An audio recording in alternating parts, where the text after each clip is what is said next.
Assalamu alaikum warahmatullahi wabarakatuh, everyone. Welcome back to another episode of the Islamic podcast. So I'm back with another live stream. So today I'll be reacting to the debate that happened between the recent debate that happened between Mehdi Hasan and and the Zionist stooge Elon Levy. I don't know if you guys saw the debate or not, but I actually had a chance to watch it. And I have to say, it was a complete massacre on the Zionist side. I mean, like, they got absolutely destroyed. Uh, but so, is anyone here, by the way? Leave a comment in the chat. Did you guys watch the debate? Let me know. No one's here yet, it seems like. Uh, to be fair, I think I came online on like an odd hour. So I'll wait for you guys to show up. I know, like, you guys usually show up in like 9 p.m. onwards. So I'll wait for a bit until you guys show up. Uh, so, what did you think of the debate? Overall, I think Mehdi Hassan absolutely knocked it out of the park. And I guess I should talk about, by the way, is the audio okay? Uh, in case you guys are watching, let me know in the chat, in the comment. Let me know if the audio is okay. Uh, it's a bit cold here. Let me turn off the windows.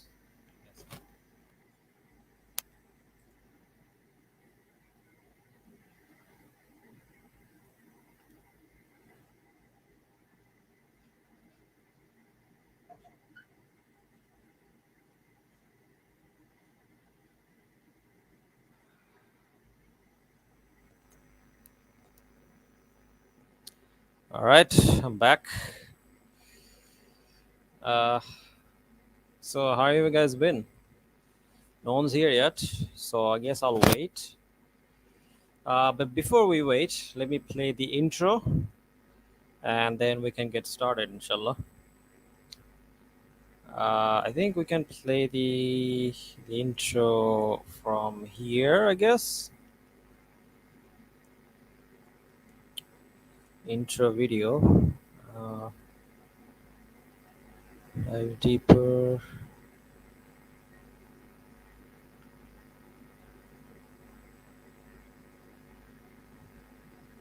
Oh, this is like a whole. Sorry about that. Anyway, so yeah, let me play the intro, and then we'll get started, inshallah. Bismillah.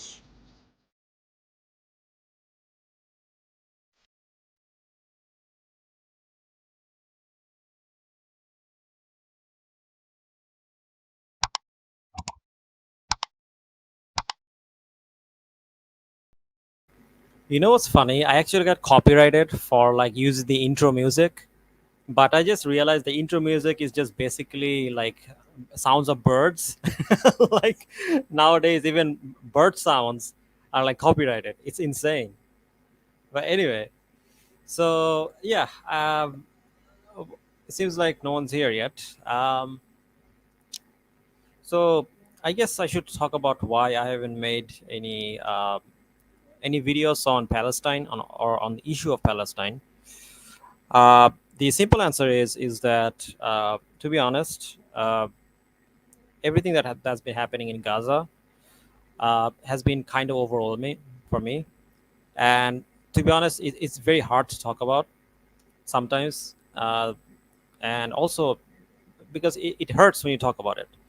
As a Muslim, especially, it's not easy to talk about it. So I kind of took a break from making any videos on what's happening with the Palestinian resistance.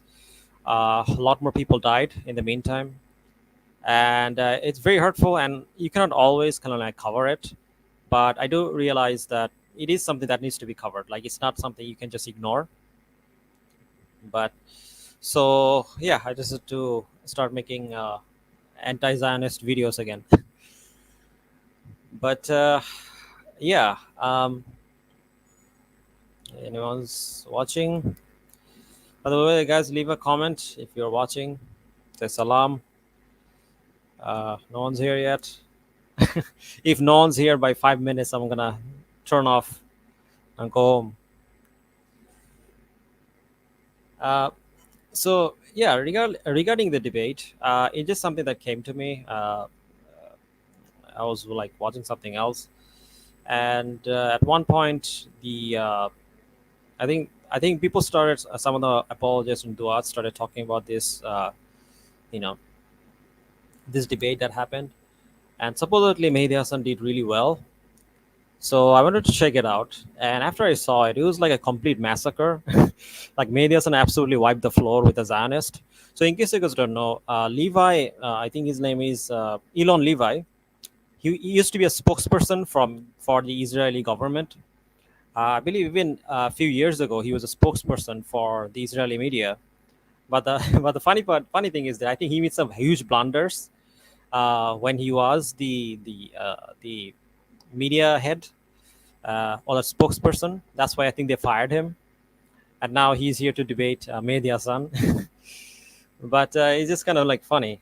Uh, by the way, I think it seems like one person is watching. By the way, leave a comment. What is your thoughts on the debate that happened?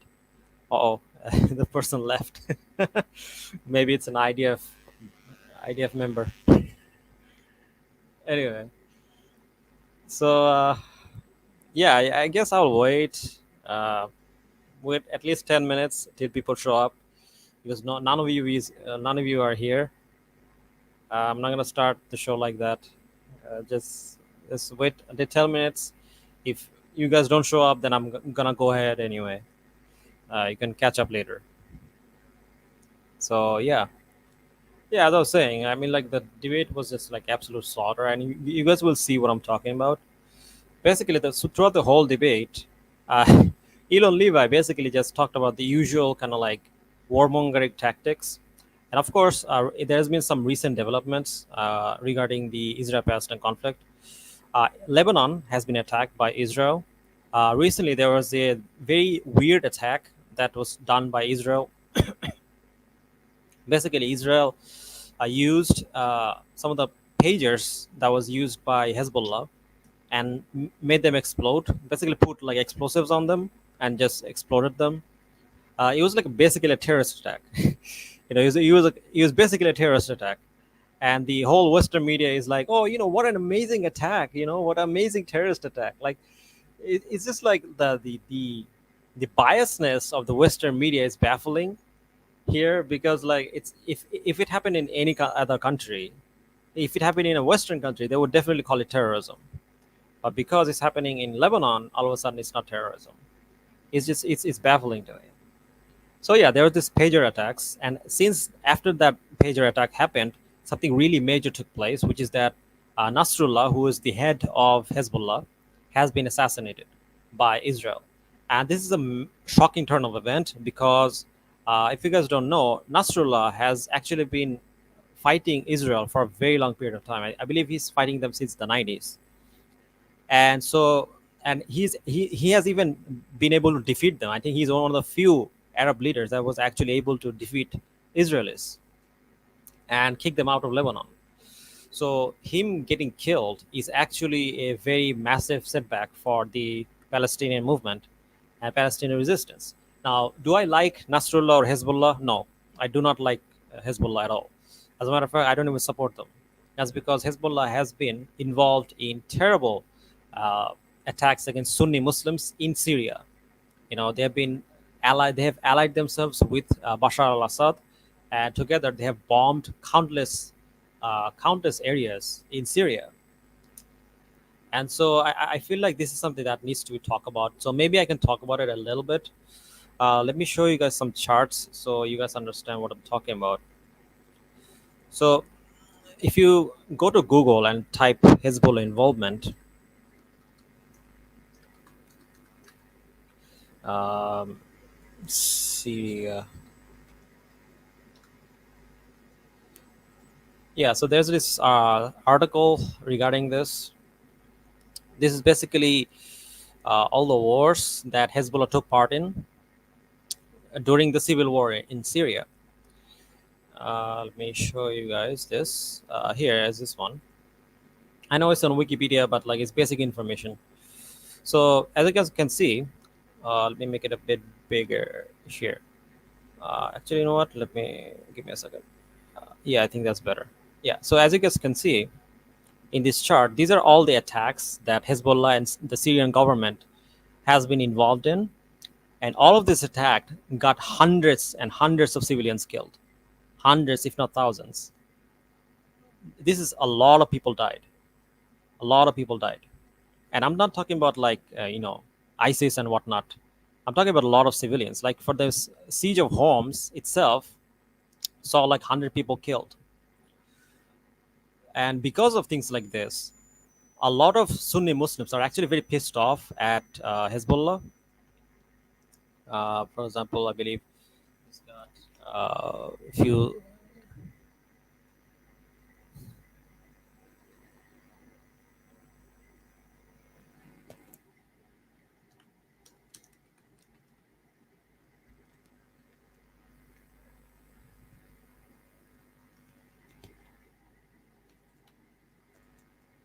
for example, let me show you the guys this. According to this BBC article,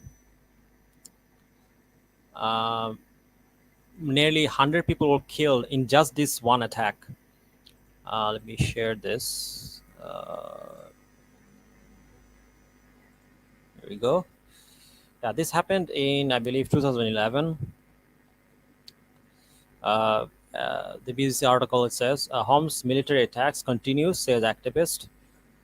Syrian military forces have resumed attacks in the city of Homs, activists say, despite agreeing to withdraw from urban areas under the Arab League deal. Tanks have been shelling parts of the city, and medics at the main hospital told BBC more than 100 bodies had arrived in the past 2 hours. Please note, this is just in 2 hours, which means the actual death toll is a lot higher than this. It's nearly in the thousands. And overall, people that died are in the Syrian civil war is, if I give you guys a number.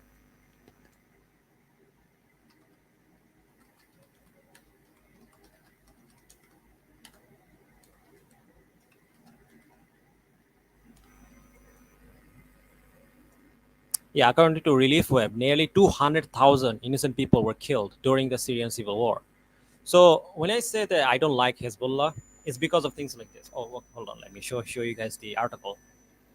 Uh, Actually, give me a second. Yeah, the report reveals that no fewer than 200,000 civilians, including 30,000 children and 16,000 women, were killed at the hands of the parties to the conflict and controlling forces in Syria, between March 2011 to 2013. I believe the amount of people, yeah, this is killed by the Syrian forces. Here, I think they have a accurate number here. Uh, yeah, for example, if you look at all the deaths of civilians, uh, yeah, there we go, civilian death. This is a report from Human Rights Watch. Uh, as you guys can see, the amount of people that was killed by the Syrian government forces, which by the way includes Hezbollah, okay, because Hezbollah was fighting on behalf of, uh, you know, uh, Bashar al-Assad. So amount of people that were killed by the Syrian government are 200,000. 200,000. Okay, like, and nearly 23,000 were children. So when you see people like giving sweets to in Syria, it's completely understandable. Okay, they killed a lot of people, and some of them are very very upset because of that, especially Sunnis. So when Sunnis give sweets to people and rejoice like their death, now while it's not because they're like they hate like Shias or whatever. No, it's because there's a bloody history of Hezbollah and involving themselves in a conflict that has nothing to do with them, and this was very brutal. So this is why a lot of people have issues with Hezbollah. However, that being said, is it a good thing that Israel has killed their leader? No, because Nasrullah, despite what he may have done, was one of the few things that was stopping or giving Israel some kind of pushback. Because I mean, like, just think about it. What other things have the Muslim leaders have done other than Hezbollah? Now, I understand Hezbollah is kind of like a terrorist organization or has a problematic past, but at the same time, now that they're gone, Israel is free to do whatever they want. You know, so as much as I dislike Hezbollah and like Iran, I'm not happy by the fact that they were killed. I'm not upset by it, but I'm not happy about it either. So I think we need to have a balanced approach when it comes to these things, because I see people in Twitter and all these other places where people are either on either side, right? Some people are happy that Nasrullah was killed, which again is understandable, but they're so happy, they're like, oh yeah, this is good. And then on the other side, you have people that are saying things like, oh, this is terrible, uh, this shouldn't have happened, etc., etc. I think both sides have problems. I think people need to be in the middle, which is that while we understand that people are happy, some people are happy, and it's completely understandable why. But at the same time, we also need to keep in mind that Israel wants the complete elimination of most of the Arab countries. Okay, they are a literal existential threat, so we have to treat them as such. You know, which is why, as much as we don't like Iran, as much as we don't like this kind of like Shia forces, like we have to understand that they're not they're like a necessary evil in a sense, because none of the Sunni Muslim countries are have the in Bengali terms had them to do anything, you know, and this is unfortunate. So obviously this escalated things, and since then they have been attacking. There's been bombardment on both sides, and more and more people are getting killed. So on the backdrop of this, they had this debate between Mehdi Hasan and Elon Levy, and so that's what happened. By the way, two people are watching. By the way, guys, writing some comments in the chat. Give me some salams, and I'll get the show on the road, inshallah. Please write some comments. I'm not gonna start the show unless you write something. Give me some salam or something. Let me bring up this screen. Here we go. By the way, did you guys watch the debate? What did you guys think? Anyone? Comment, please. Comment something in the chat. Also like the stream.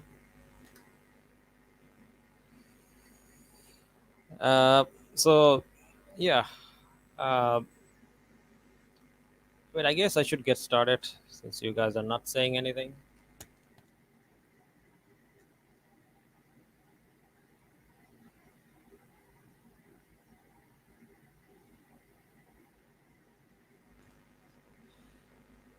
All right, I guess I'll get started. Let me put the speed at,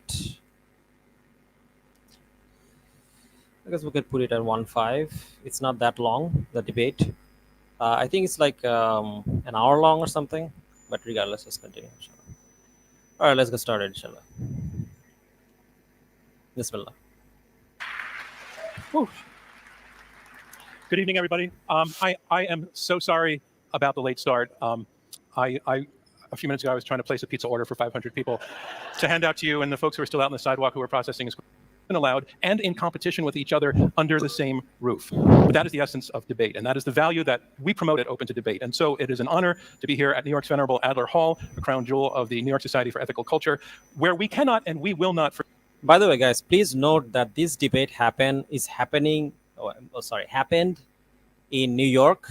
By the way, can you guys hear me properly? Is the sound working? Let me know. In case there's any issue with like the sound, let me know, inshallah. But anyway, so the debate happened on the backdrop of New York, and as you guys know, America is very pro-Zionist. So the fact that Mehdi Hasan was able to debate a Zionist and destroy him on their own territory is actually a massive win. But yeah, let's continue. Forget how the war in Gaza is steeped in pain and outrage and fear and anger. It's why this debate matters. And it's why it is natural to take sides, even necessary to take sides. But listening to the other side, which these debaters will be called to do. By the way, there's no side to this. It's a genocide. Like there's no side in genocide, you know. I mean, like on one side you have a bunch of the world's most powerful military on the planet, one of the world's most powerful military. On the other hand, you have a bunch of people who basically have nothing. They don't have food, they don't have water, they have nothing. They have a bunch of pipes and like a bunch of like rocks, and that's it. Like that. So there's no sides on this. There's only one side that's on the right, and on the other side you have a bunch of evil scumbags that wants to take everything from the other side. Okay, so there's no sides here. I hate when people like this, like does like this kind of like both sides nonsense. Do with one another, and which I hope you will do as members of the audience just by being here, that may be a first step, at least in understanding how and why and exactly why we disagree. The question we have framed for this purpose, and that we will hear debated tonight, is this: were Israel's actions in the war in Gaza justified? So let's meet our debaters. I'm going to come back to the center. And again, as they enter. Thank you. Elon, you are the... I love how people are clapping a psychopath that's going to defend genocide. If you can stay with me here, you're the former spokesperson for Israel in the October 7th war, co-founder of the Israeli Citizen Spokesperson's Office, host of the State of a Nation podcast. Welcome to Open to Debate.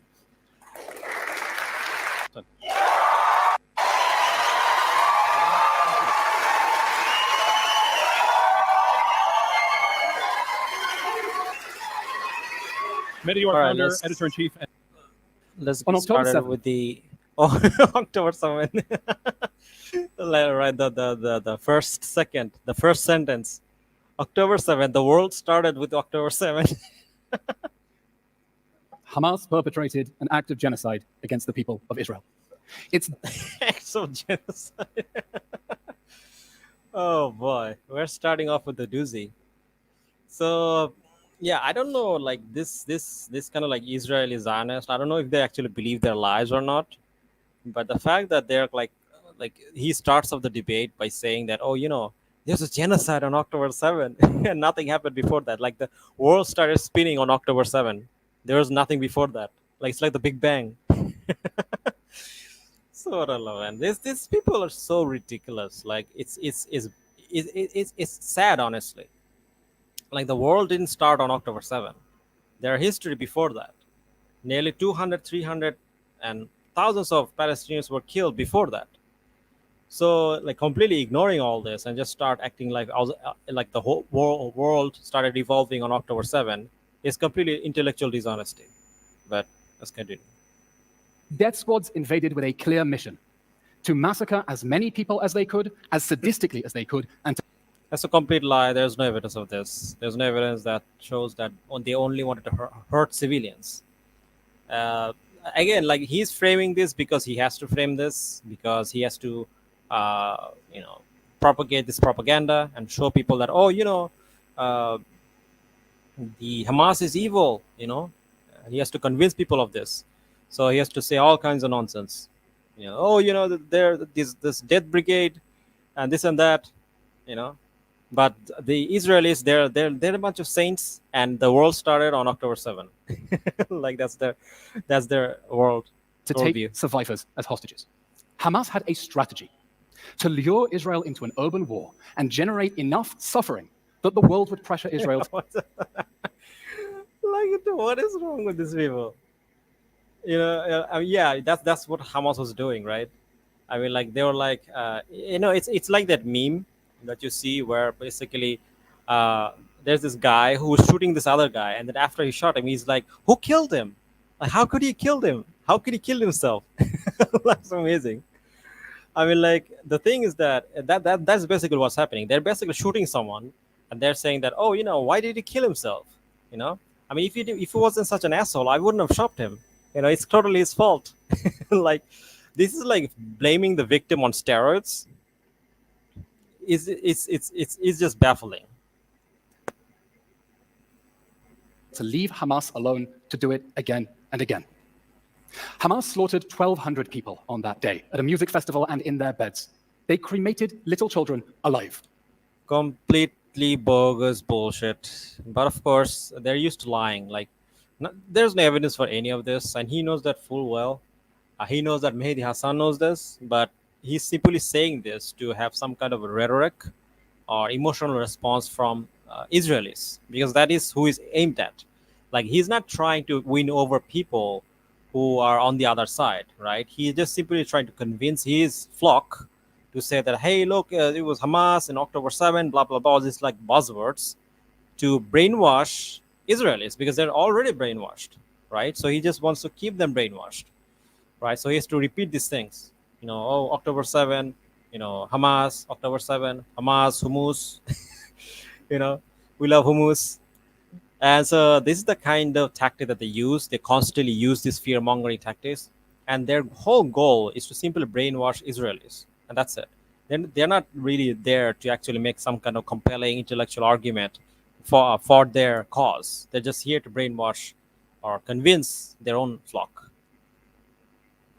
They perpetrated barbaric acts of sexual violence. They beheaded, tortured, and mutilated their victims, alive and dead, and they did it with glee. And then they Alive and dead. Like, how do you behead someone who's dead? That doesn't even make any sense. Like, how do you, like, what's the point of like beheading someone who's dead? He's saying that they beheaded the people alive and dead. Like, what are you talking about? So they were going around like beheading people from the grave, taking people out of the graves, and they're like, let's behead them. So, like, these people are clown, man. Like, this is like a clown show. Like, there's no way anyone can take this seriously. Like, it's just complete bullshit, complete lies and fabrications. And like, these are the kind of like propaganda garbage that they've been throwing around for years, but it didn't work. People can see through it. took over 250 hostages, including little children, paraded them through the streets of Gaza to jeering crowds, hid them in tunnels and homes where they. So he's like, oh, Hamas paraded through people through the street. By the way, I don't know if you guys saw this news. There was actually news of like Israeli armies abusing children, sexually abusing them. I believe I can find the article here.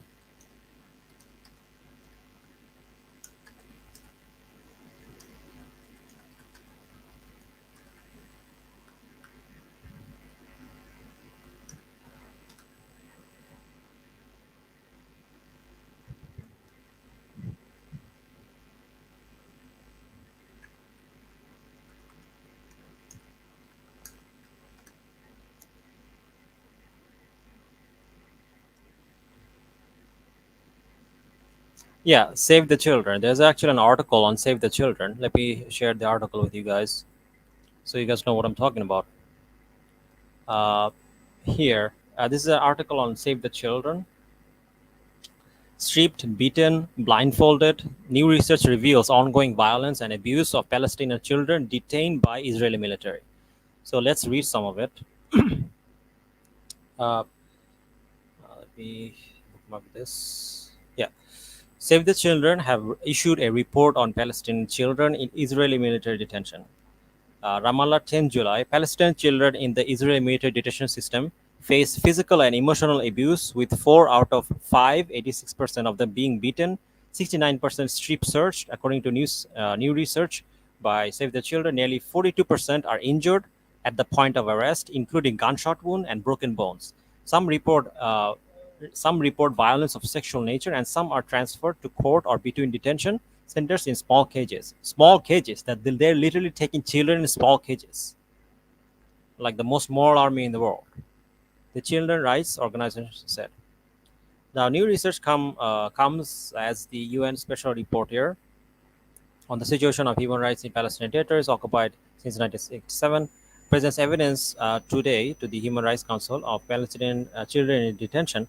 It is estimated that there are between 500 to 1,000 children held in Israeli military detention each year. So basically, these are children that are taken from West Bank and other areas.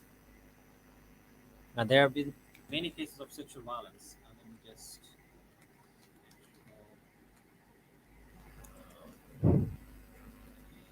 Yeah, some children has reported an abuse of sexual nature, including being hit or touched on the genitals, and 69% reported on being strip searched. So they're basically touching them on their genitals, like these disgusting scumbags are literally sexually abusing children, and then they're going on talk shows and they're saying that, oh, they were hurting our children. Yeah, sure they were, which by the way is a lie. It's a complete lie. But yeah, that's basically what they're doing to Palestinian children, and they're like out here lying about it. There's no evidence that Hamas did like quote unquote s abused children. It's a complete lie. But you know, but the thing is that Israelis actually are doing that. But yeah, let's continue. Are being starved and tortured and raped and executed.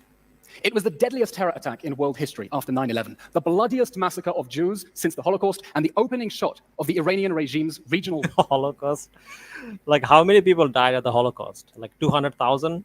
How many died on October 7? Like the fact that he's even comparing this to the Holocaust is an insult to the Holocaust. Like this this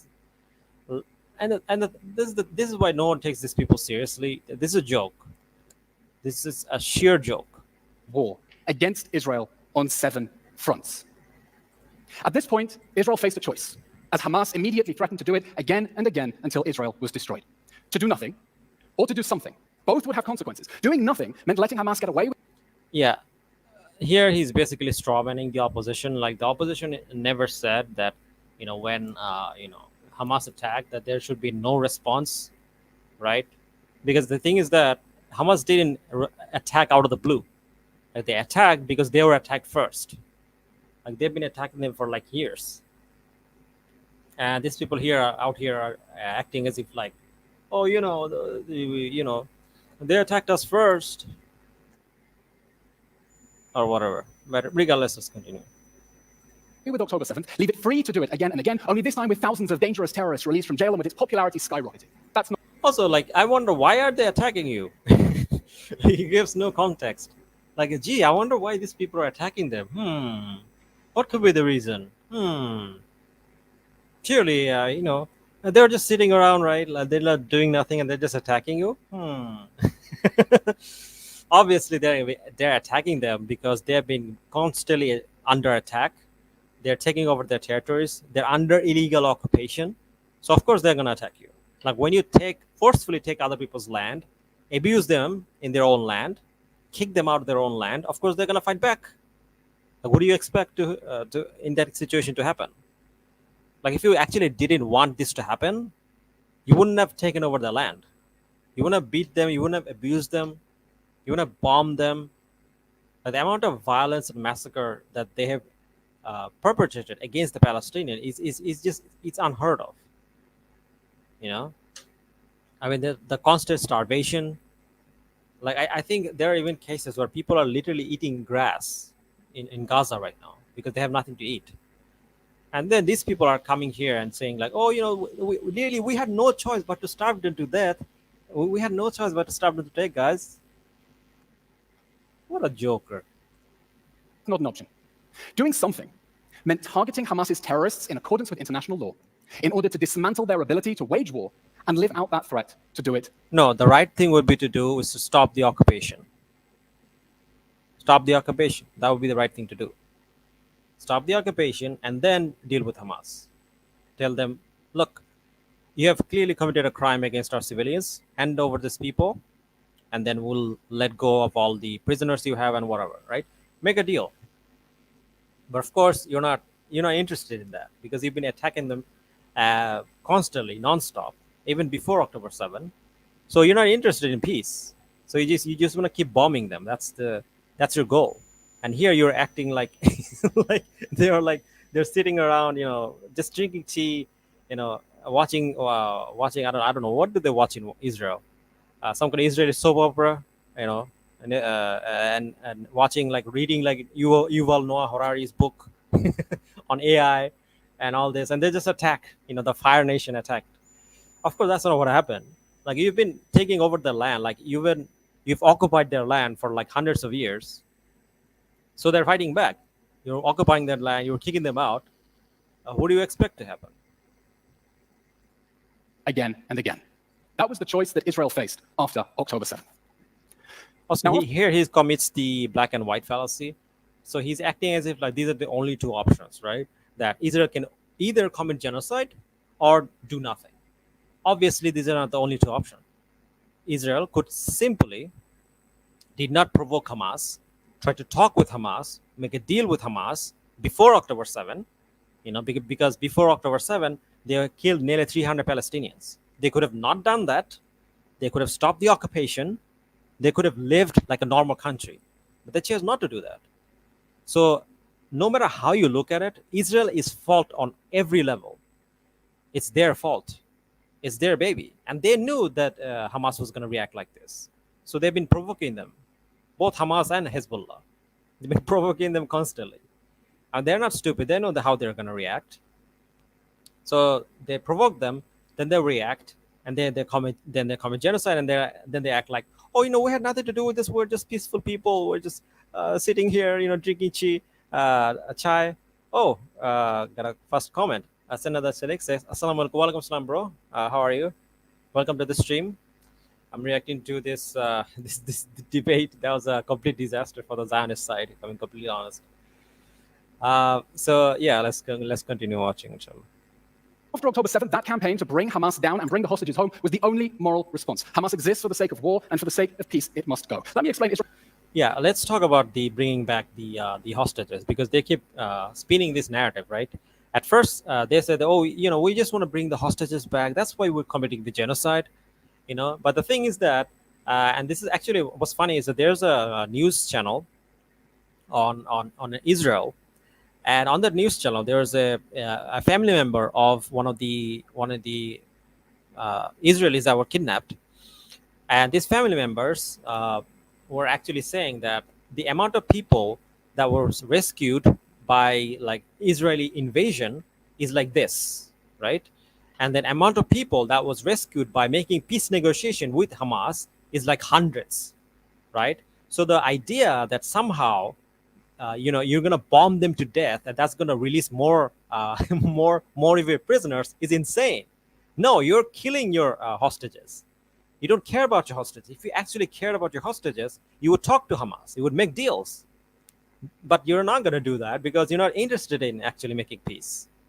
Okay, and the thing is that like Netanyahu faced a lot of backlash because of this, because his method of like using brute force was failing. Because a lot of because recently some Israeli hostages were killed by their own bombardment, by the way, right? And so people were pissed at Netanyahu, but now he completely shifted the conversation to Lebanon and showed that, oh, look, we're starting this war with Lebanon and we're winning, right? And this is like to pull like some kind of wool over the eye, because how does attacking Lebanon is gonna help you win back your hostages? Nothing. It's gonna make it worse. So nothing, like none of the things that Israel is doing making any sense. It's just simply that Netanyahu wants to keep power, so he's just killing as many people as possible, trying to take out, Iran and like Hezbollah. Then he's gonna act. Then even if he's like arrested, there's gonna be a popular demand from people to like, oh, but he's like a war hero, right? So that's what he's thinking, I think. He's thinking that if I can kill a lot of like Arabs and conquer a lot of lands, people are gonna forgive me and they're gonna look past everything. But that's not gonna happen, because the thing is that when you constantly engage in warfare, it's gonna get your people killed, your hostages killed. As a matter of fact, it got hostages killed. So this idea that we care about hostages and that's why we're doing this, it's complete bullshit. If they actually cared about hostages, they would do a ceasefire.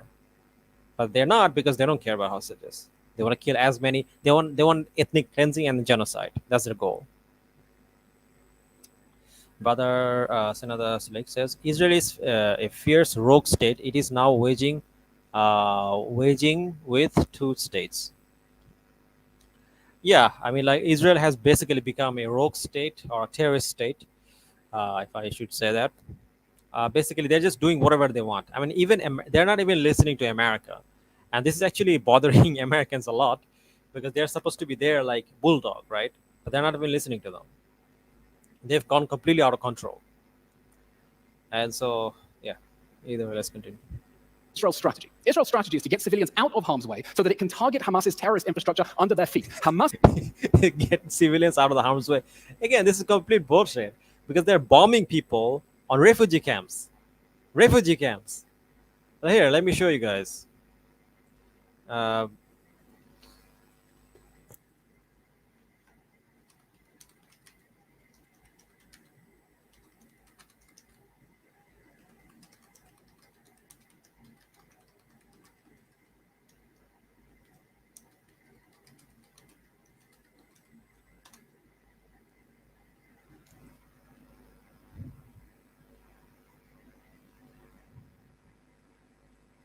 yeah, here we go. Let me share the screen. Yeah, this is one of the biggest attacks that happen on the refugee camps. I think this happened in, let me see the date. Yes, it happened in 2023. And there are many examples of this. They like basically flattened a lot of refugee camps. Israel bombs Al Maghazi refugee camp, killing dozens, Gaza officials say. Bombing comes days after the air raids of Jabala and Beirij refugee camps. The officials say killed more than 200 people. So yeah, they're basically attacking refugee camps. Like, which part of this looks like they want to get the refugees out? They clearly don't. Like, if you wanted refugees out, you wouldn't be bombing the places that they take shelter in. Obviously, this is a complete bullshit. No, you don't want refugees out. You want to kill refugees because this is a genocide. And this is how genocide works. The whole point of genocide is that you kill everyone. Like, you don't spare anybody. You kill everyone. That's exactly what they're doing. Because why else would you like attack a refugee camp? And then here he's saying like, oh, they're just trying to get people out of the harm's way. No, you're not. You're literally attacking them in hospitals, in refugee camps. Hamas's strategy is to keep civilians in harm's way so that it can use them to shield their military infrastructure. Israel left Gaza in 2005 and never wanted to go back, but Hamas seized power 2 years. Yeah, this is another lie. They're saying that, oh, they wanna keep them as human shield. Oh, really? They want to keep them in human shield because you're shooting them. Then how do you explain the shooting? Like, there has been cases where children has been shot in the head. Oh yeah, was like Hamas like standing behind children like this, using them like this? No. First of all, this claim that they're being used as human shield is completely false. There's no evidence of this. But the thing is that even if there was, I already talked about this in previous videos. This claim about human shield is complete bogus. Just because there are people living in a certain area doesn't make them human shield. Human shield means when an army wants to use people in front of the military infrastructure and force them to do it, then this becomes a human shield. And even in this situation, you cannot kill civilians. Like, even if they're being used as human shield, this is not a justification to kill civilians. Killing civilians is completely not allowed under any circumstances. So, like, this human shield defense is completely bogus. It's fallacious. It's stupid. And on top of it, it's not just that they're killing, bombing like Palestinians. They're shooting them. Obviously, that's not like some kind of obviously in those situations, it's not like Hamas is using them as human shield because they're being shot. For example, there's the case of like Hind bin Rajab. Let me find the article.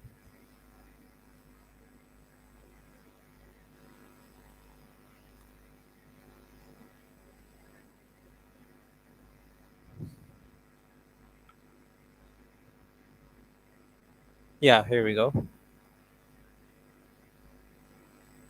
a second.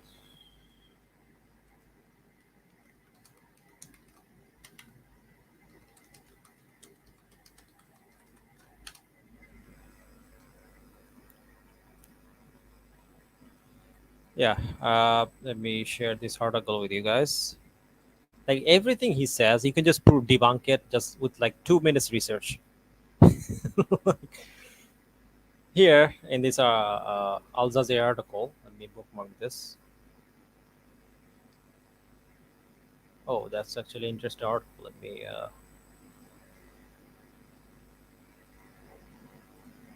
yeah.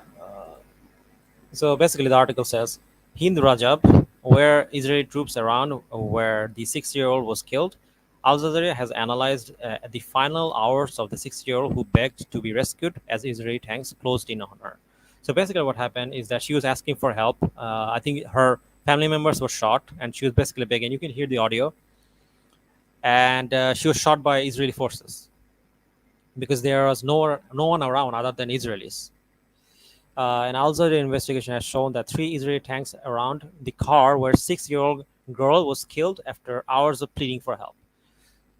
Gee, I wonder what happened. What could have happened? I mean, there were only Israeli soldiers around. There was no one else. So how did she die? Obviously, she was killed. She was killed, right? She's killed by the Israelis. So yeah, and then he says that, like, uh, then he has the the guts to say that, oh, well, they're just using them as human shield. Really? Where was Hamas in this? There was no Hamas here. He just shot at this kid. And there are many other examples of this.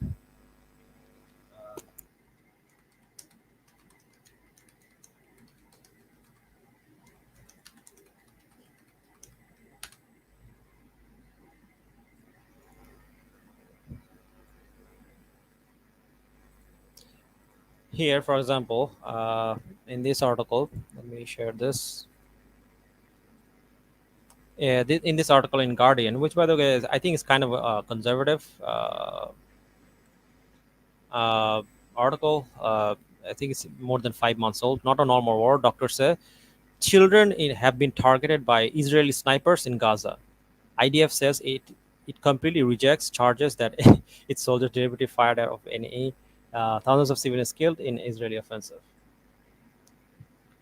Dr. Fozia Alvi was making her rounds on the intensive care unit on her final day at the battered European public hospital in southern Gaza, where she stopped next to 2 young arrivals with facial injuries and breathing tubes in the windpipes. I asked the nurse, "What's the history?" She said that they were brought in a couple of hours ago. They had sniper shots to the brain. They were 7 or 8 years old. So yeah, these people are literally shooting children. So which part of this sounds like of the fact that supposedly Hamas using human shield? There's no human shield here. Like, these are snipers that were literally shooting at children, and there was no Hamas here. So again, like, these things are so easy to debunk. Like, you don't have to do much, and yet these people continue to lie, and just continue to lie and hoping that maybe we'll get away with this. Years later, started firing rockets at our cities and rigged Gaza's urban landscape for war. They dug a network of military tunnels 1.5 times longer than New York subway under homes and schools and hospitals. They booby-trapped. Yeah, they. Oh my God, guys! They dug tunnels. They dug tunnels, guys. They dug tunnels.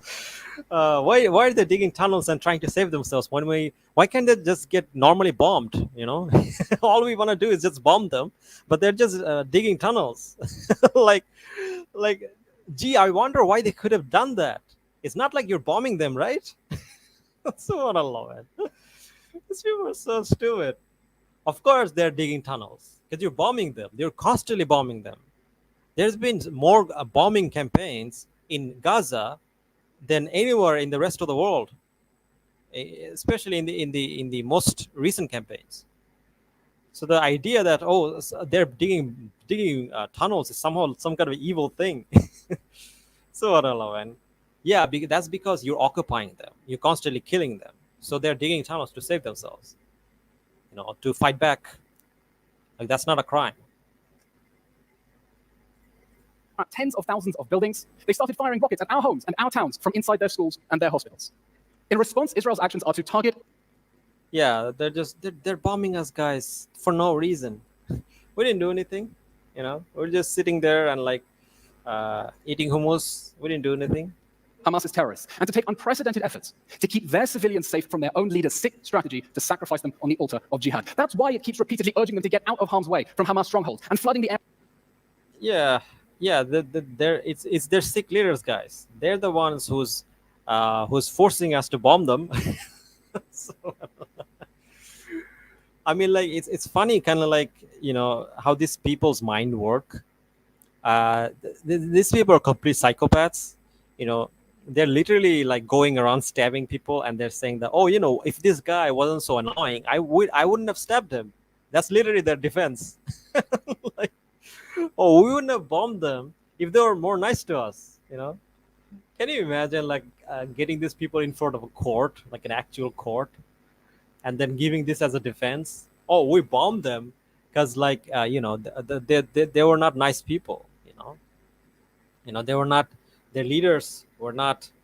You know, it's because of their fault they're getting bombed, right? It's not us. We're not. We're only bombing them because they deserve it. Like, that's literally the defense. area with over 1 million tons of aid because it keeps saying this is a war against Hamas, not the people of Gaza. Now, the suffering of my neighbors in Gaza is horrific. Yeah, so they're saying, oh, it's a war against Hamas. First of all, Hamas in this situation didn't do anything wrong because you attacked them first by occupying their land for like 65 years and not giving them self-determination, right of self-determination, which is, by the way, an inalienable right of all people, where they have the right to choose their own fate or choose their own government or leader. So forcefully trying to remove Hamas is against international law, actually. Although Hamas is not elected as of now, but that's because, Israeli occupation.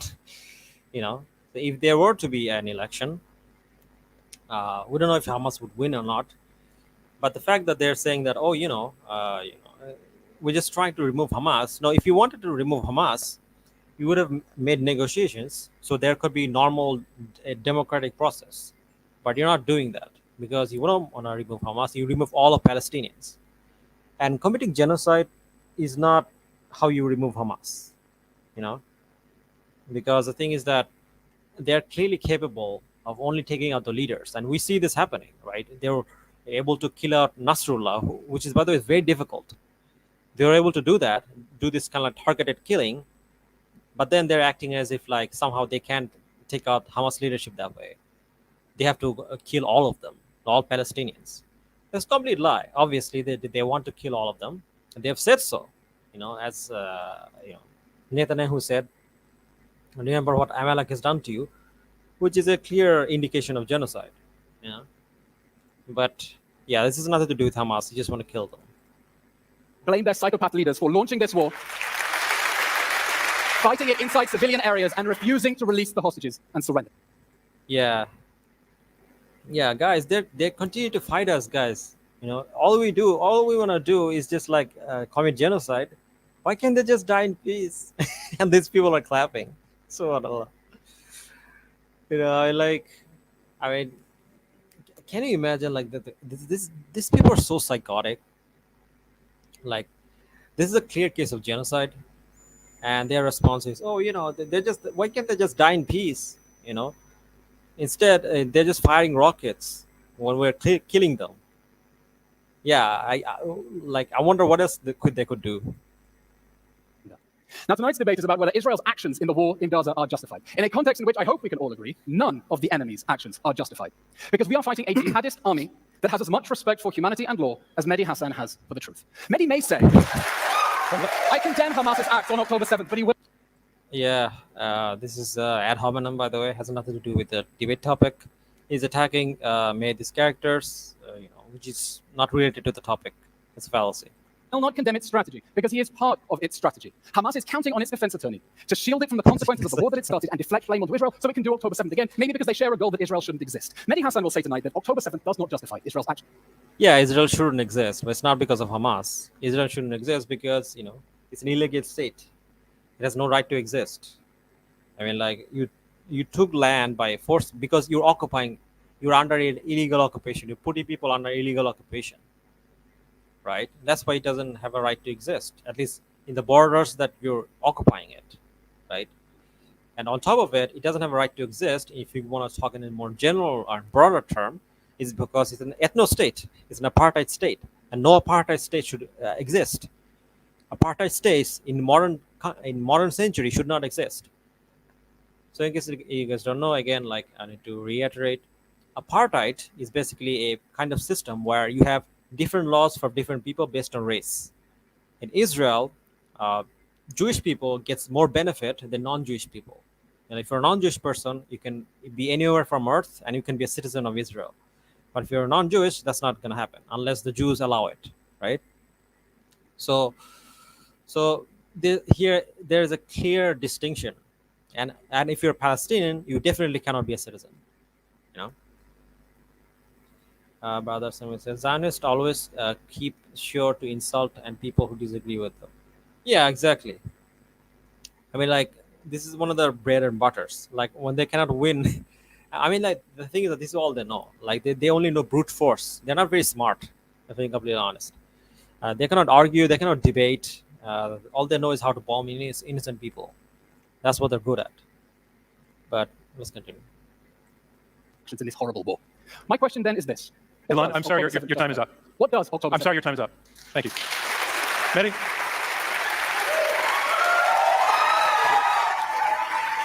Look at this sickos. Look at these freaks clapping a guy who's defending genocide. Elon, in already calling your opponent a liar, you have already crossed one of the lines of the culture that we try to establish here. I wish you hadn't. I don't mind. It's fine. It's fine. It's fine. You don't need to do that to make your case. Please. Mehdi Hasan, you are answering no in answer to the question, were Israel's actions in the Gaza war justified? All right, so, ladies and gentlemen, the question, were they justified? Were the actions justified? And it would be great if you didn't feel the need to respond to the personal attack. We'll decide when we get there, John. Were they justified? No, obviously not. Of course not. October the 7th, I think we can all agree, was a crime, a war crime, right? We can all agree on that. And taking hostages is a war crime. And those hostages should be released. But to destroy an entire place... By the way, it was October 7 in general is not a war crime. This is here. I think he's wrong here. That's because, again, please remember, Palestine is under occupation. So when you occupy people, those people have the legal right to fight back. Okay, so October 7 itself is not, some kind of a terrorist attack, right? Because terrorist attack implies when you attack civilians. Now, where civilians attack, yes. The situations where civilians were attacked were a terrorist attack or a war crime, yes. But this doesn't mean October 7 in general was like some kind of terrorist attack. That's because October 7, Hamas also attacked military infrastructure. They also engaged in combat with the military. They killed their military. So it wasn't the case that they only attacked civilians. If that was the case, yes, it would be like some kind of a terrorist attack. But that's not what happened.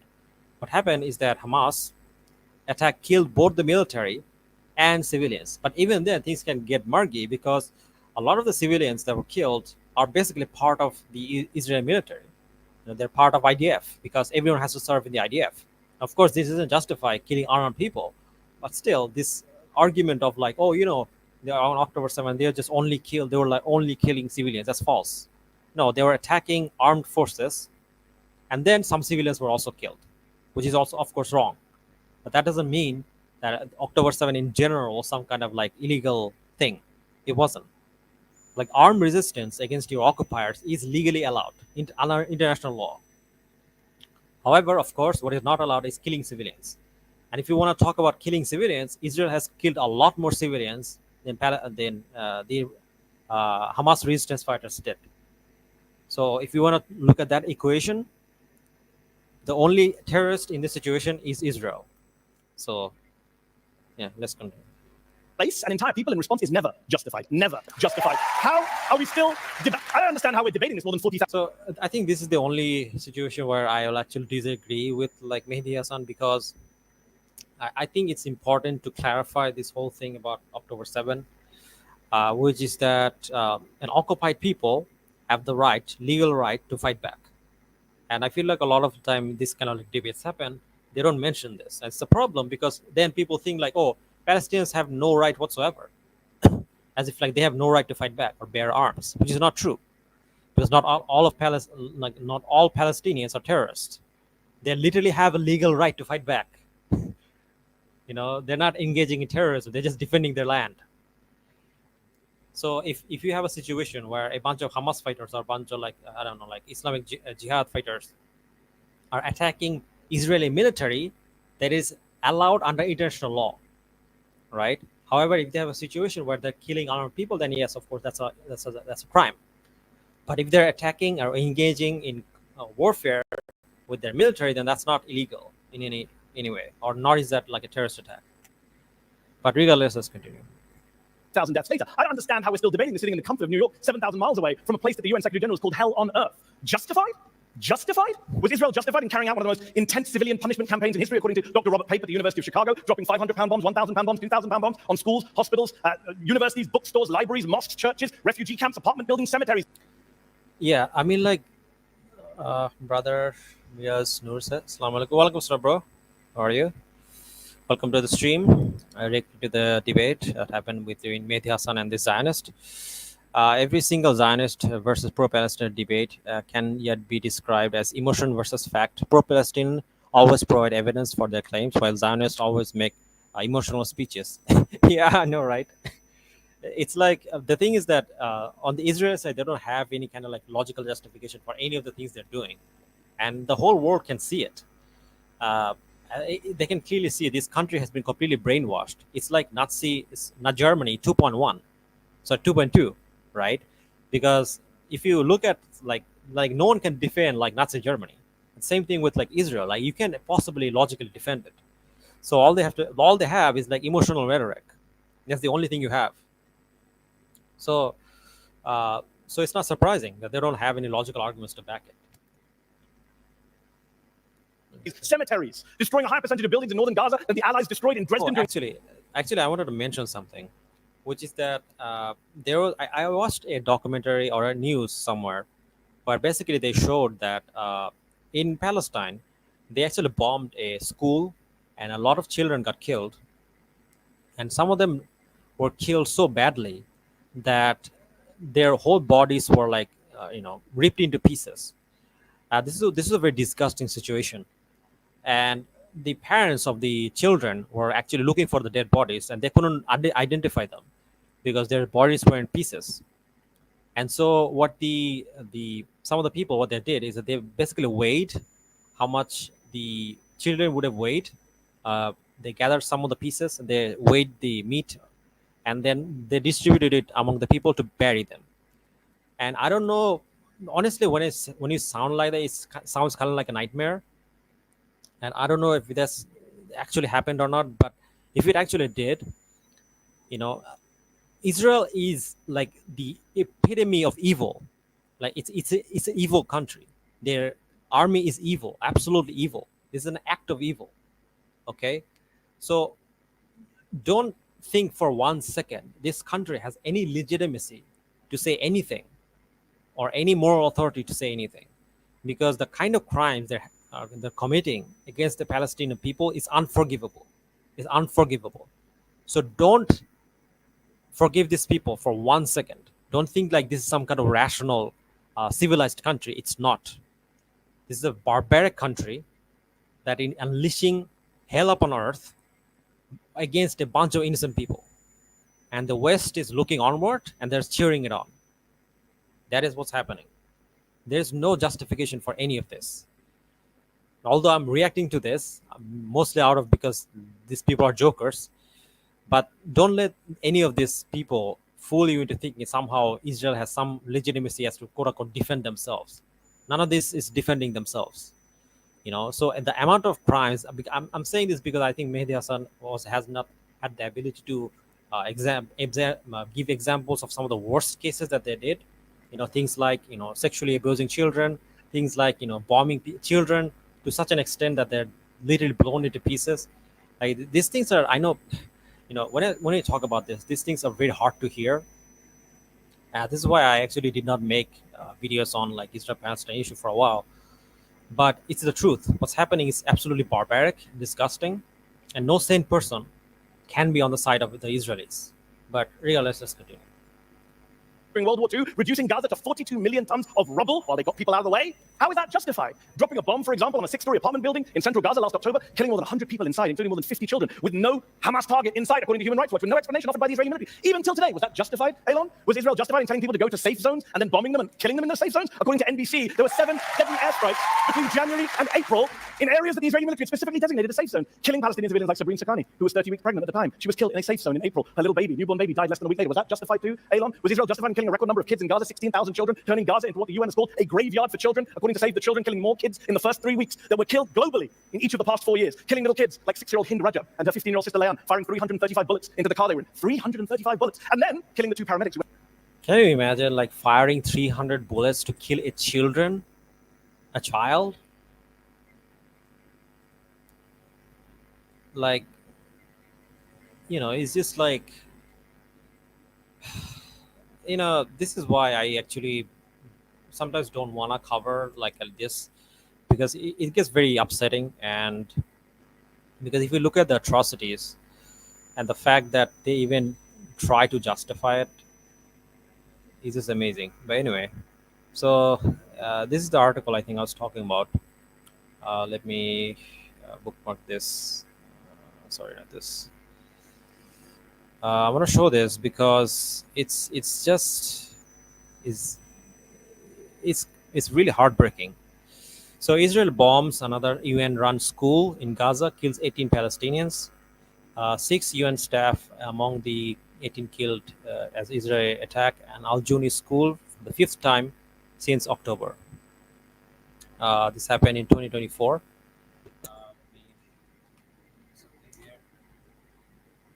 Yeah, here it says, women, children blown to pieces. One Palestinian woman who survived the attack said that she had lost all her 6 children. Are these children terrorists? My God, punish them. The Israeli destroyed our home, killed and served our people, starved women are widowed and children are orphaned. 6 children. So, yeah, we rushed to see our children, but found them torn to pieces, he told Al Jazeera in a video testimony. All of a sudden, there was a huge explosion. Our children were blown to pieces. We rushed to see our children, but found to pieces. So this was told by a survivor. So yeah, this is what's been happening. This is what they're doing, and the thing is that these things are very hard to talk about. This is why I stopped making videos on, Israel Palestine. But sometimes you have to talk about this. My brother Sindar says, "Subhanallah, I was right. Levi just made an emotional speech while Mehdi provided so many sources already." Yeah, exactly. Like they have no logical ground to say anything. Like even from an emotional point of view, if you look at it from a clearly rhetorical point of view, the amount of damage and death and destruction they brought upon Palestinians is completely indefensible. But regardless, let's continue. We went to try and rescue them. Was that justified too, Elon? Was Israel justified in killing a record number of aid workers in Gaza? Right? A record number. Targeting again and again, systematically, car by car, according to Chef Jose Andres.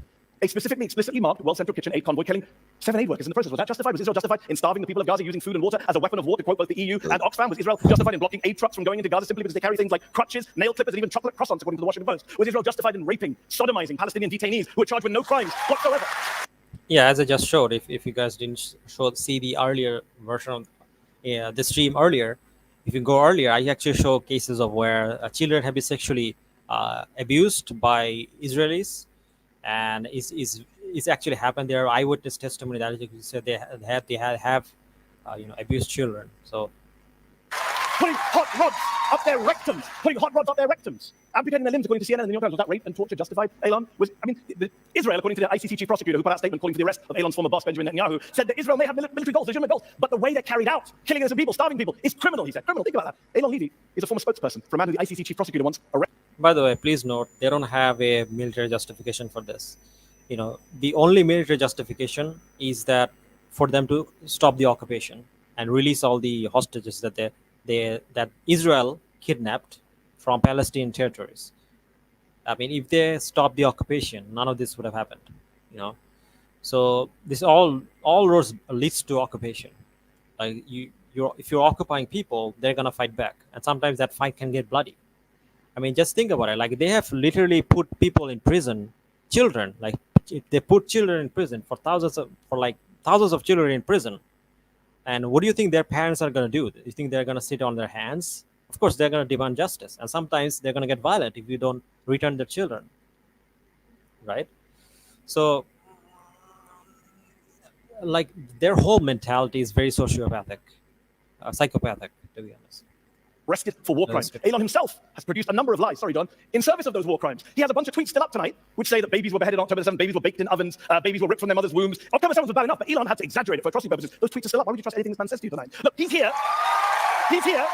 He's here to gaslight you, to defend the indefensible, to excuse the inexcusable, to justify the unjustifiable, but you don't need to. Tonight you can choose to be on the side, not of cruelty, not of criminality, but on the side of the innocent people of Gaza who are being killed as we speak tonight, as we speak, by Elon's former colleagues in the Israeli military on the orders of Elon's former bosses in the Israeli government. So yes, I choose to oppose this horrific and homicidal motion. Thank you. Yeah, this is a great opening from Mehdi, to be honest. There's not much I can add to this, other than the fact that I actually disagree with some of the things he said in the beginning, because like he's acting as if like October 7 in general was like some kind of a terror attack, which it wasn't. Some part of it was maybe, but like not all of it. But other than that, this is a nail in the head.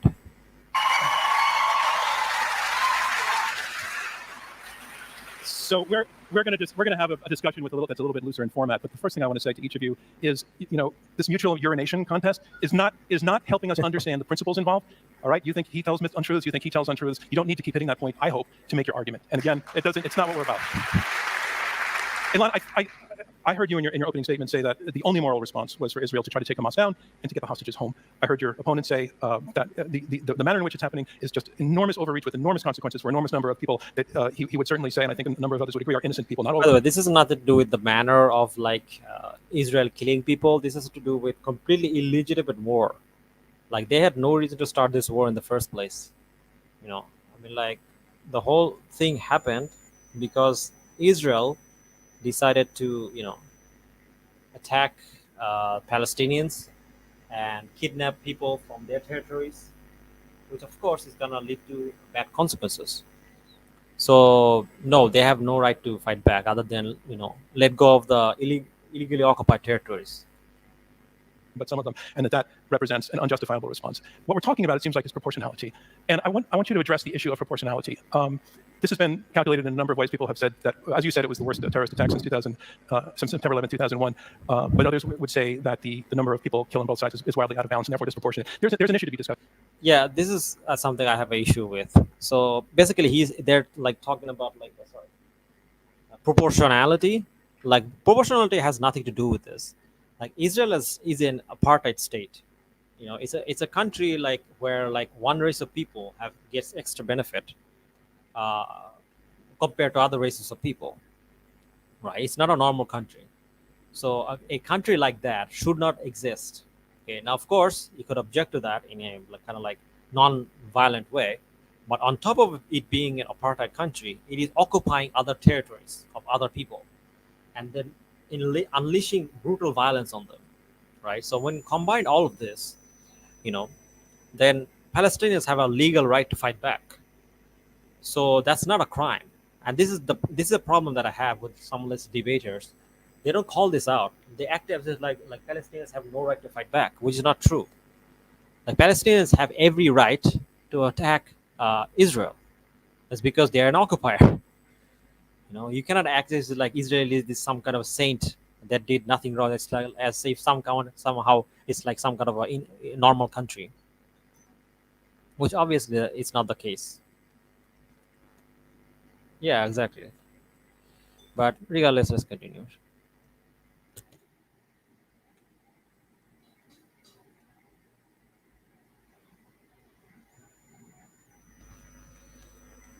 It's the principle we discussed here, and that's proportionality. And what, in your view, justifies the proportionality that Israel has stepped up to in its response? And again, because I want things to move back and forth, I'll probably jump in on you after about 90 seconds, just so you have a sense. Israel's response is proportionate to the threat that we face, which is the threat of annihilation.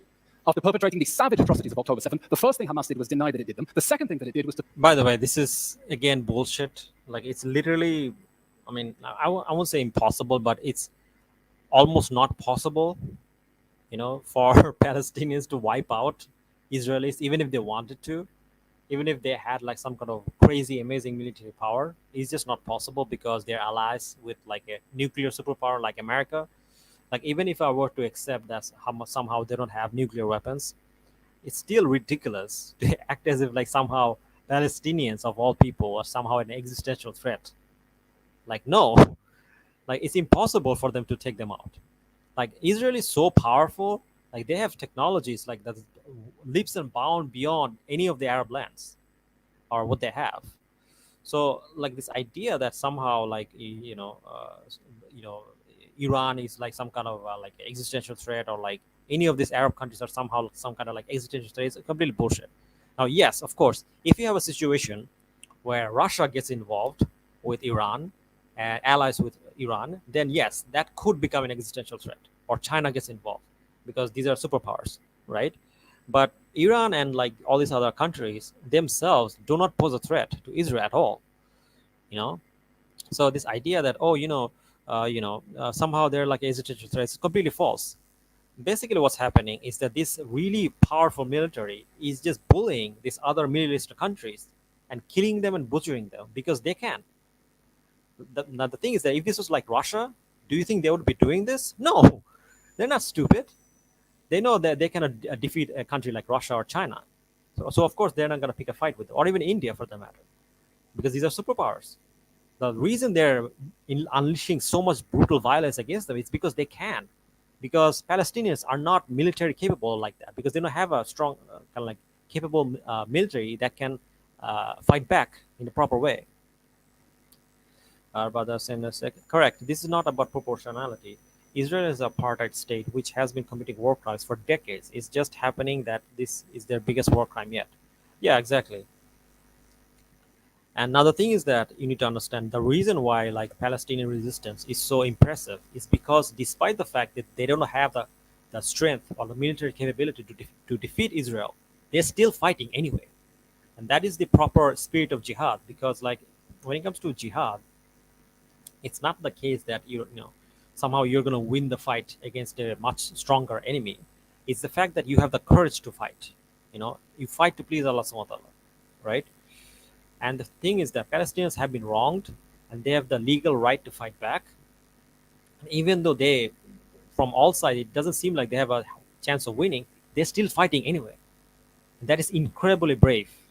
Okay, this is why I say the Palestinians are one of the most bravest people on the planet. Okay? And I say this with certainty. They are some of the bravest warriors and the bravest people on the planet, because they can take on, a country like Israel without any fear. Same thing with the Taliban. And say what you will about the Afghani people. Say what you will about the Taliban. They have the courage to take on an empire like America. So any people that has the courage to do that, they deserve salute. Okay, may Allah subhanahu wa ta'ala, bless them here and the hereafter. And this is where real courage comes in. And inshallah, maybe one day, they will actually be able to defeat them if Allah subhanahu wa ta'ala wills it.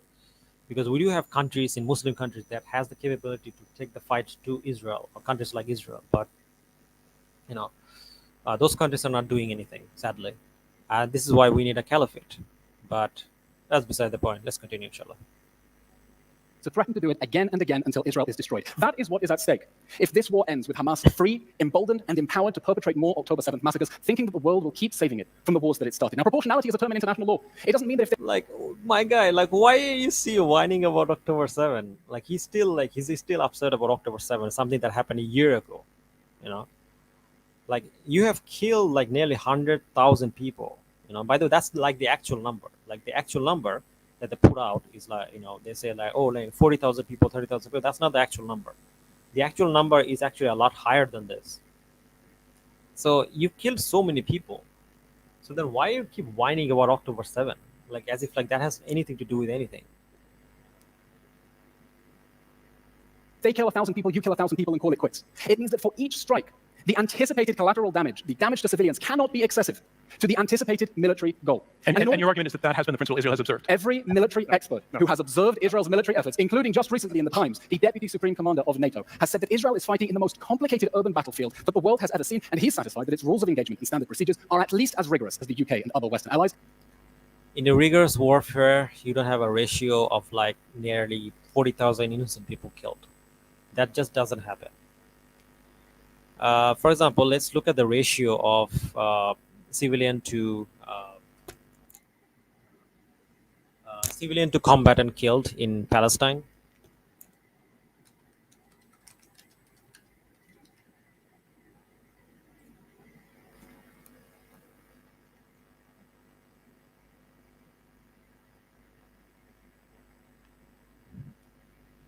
So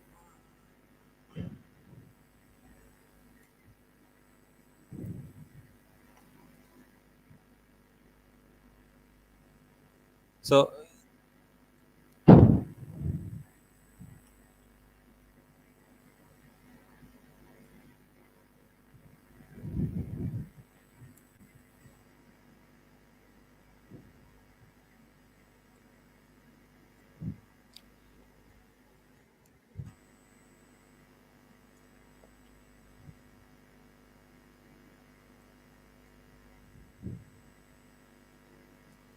yeah, so for example, if you look at the amount of civilians killed, no one actually knows how many Hamas members were killed, right? So for him to say that, oh, the ratio was good, is absolutely false.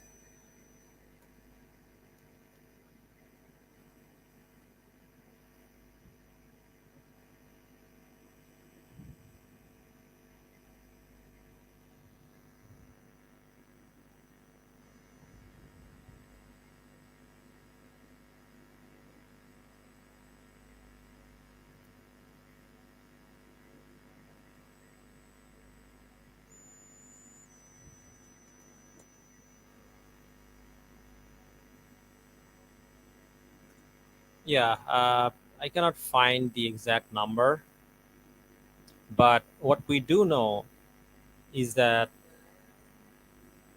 the ratio of like civilians killed is a lot higher than uh, than they're reporting, and we don't know how many Hamas members were actually killed. But regardless, it's continuation. Mehdi. So I actually want to agree. I want to agree with something Elon said. Proportionality is a difficult subject, and we shouldn't talk about this in abstract. X number here, Y number there. Let's talk specifics. The problem with a lot of spokespersons in Israel, they want to talk in abstract. I want to talk in specifics. So we talk about proportionality, we talk about discrimination, we talk about war crimes. Last October, shortly after October 7th, Israeli forces struck a 3-story residential building in Gaza City. They killed 15 members of the endorse family, 7 children. According to Amnesty International, the survivors say no warnings. Elon told us there were warnings. No warnings were given to evacuate. Amnesty found no evidence of any military targets in the area, and Israel to this day has offered no explanation for that strike. So for the dead Al-Dos family members, Elon, can you tell us why they were killed?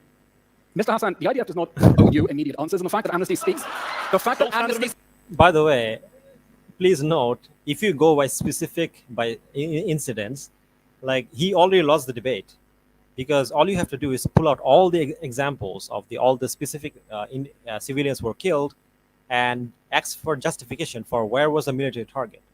For example, remember I just showed you guys of this incident of Israeli IDF snipers shooting at children. Again, where was the target? There's no target there. They're just shooting children. Then 3,000 children has been put into detention. Again, where is the Hamas target there? Are you saying these children are Hamas target? Okay, then put them in public trial. Again, they're not put in trial. And then you have the case of Hind bin Rajab being killed. She was like a 6-year-old child. Again, where's the Hamas here? So there's the ratio between the death of civilians in these situations to death of civilians versus death of combatants is 100 to 0. It's literally 100 to 0. And then they're saying, oh, it is proportional. No, it's not. Like, you killed civilians in areas where there was no Hamas, and you keep doing it. And you cannot give us an accurate number of how many Hamas were there. Like, even if they weren't there, you wouldn't justify it anyway. But let's say for the sake of argument, we accept this. It still wouldn't be justified. Maram Reza says, what is Mehdi Hasan, including Justice Group of International Criminal Court Law, of Islamic, of General Scientists Globally Peace? I'm not sure what you're talking about. But regardless, let's continue. Because the local witnesses intimidated by Hamas does not mean that there was not a military target. But was there? Because Israel has never said Mr. it was a Hassan, target. Hamas booby-trapped 40% of Gaza's buildings. It dug tunnels underneath homes and schools. We're back to generalities, Elon. No, not Why did you kill generalities. 15 members of Mr. the Hassan, Al-Dos I do family? not know, and I do not need to explain You every do. single... Like, he asked for evidence for Hamas being present there, and he can't provide any. He said, oh, well, there are booby traps everywhere. Okay, show me evidence for that. Where are these booby traps? Mehdi, No, hold Mr. it. Hassan. Because in this war, Israel is seeking to neutralize the threat of a terrorist army that has a deliberate strategy. I'm going to of have to get the mic cut sacrificing switch, innocent please. civilians. Thank you. Sorry, go ahead. Hamas has a deliberate strategy of sacrificing its innocent civilians, and this is a strategy that you are enabling by always deflecting blame onto Israel instead of considering the real question of why Hamas built its... Please note, he can't answer the question. Like, it was like a simple question, right? Like, he asked him, like, okay, where was the Hamas target there? You know, this family that was killed, nearly 50 members of this family was killed, and where was the Hamas target? And he asked a very legitimate question, and he can't answer him because there was no Hamas target. They killed him because they wanted to, because they want to ethnically cleanse Gaza. its military assets into civilian areas. Under international law, Israel is obligated to give precaution where those feasible precautions are possible. Okay, and it has done that by... let me come in, please. I need to say two things. To be clear. To be clear. 15 people killed 7 children.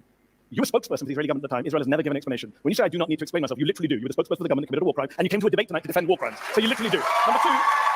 Number two, you'll notice, John, how Elon quickly went to abstract generalities. Let's talk specifics. Let's talk about tunnels. I think it's abhorrent to hide tunnels under civilian targets. I wish they didn't do that. But when Israel shoots children in the head, 3 American doctors went to Gaza. Yeah. Dr. Fayaz Sidwa, Dr. Irfan Galaria, and a Jewish American doctor called Dr. Mark Perlmutter. All of them came back separate times. Said children were brought into hospitals. By the way, even if it was the case that they had like tunnels underneath buildings, it wouldn't justify you blowing up the buildings, right?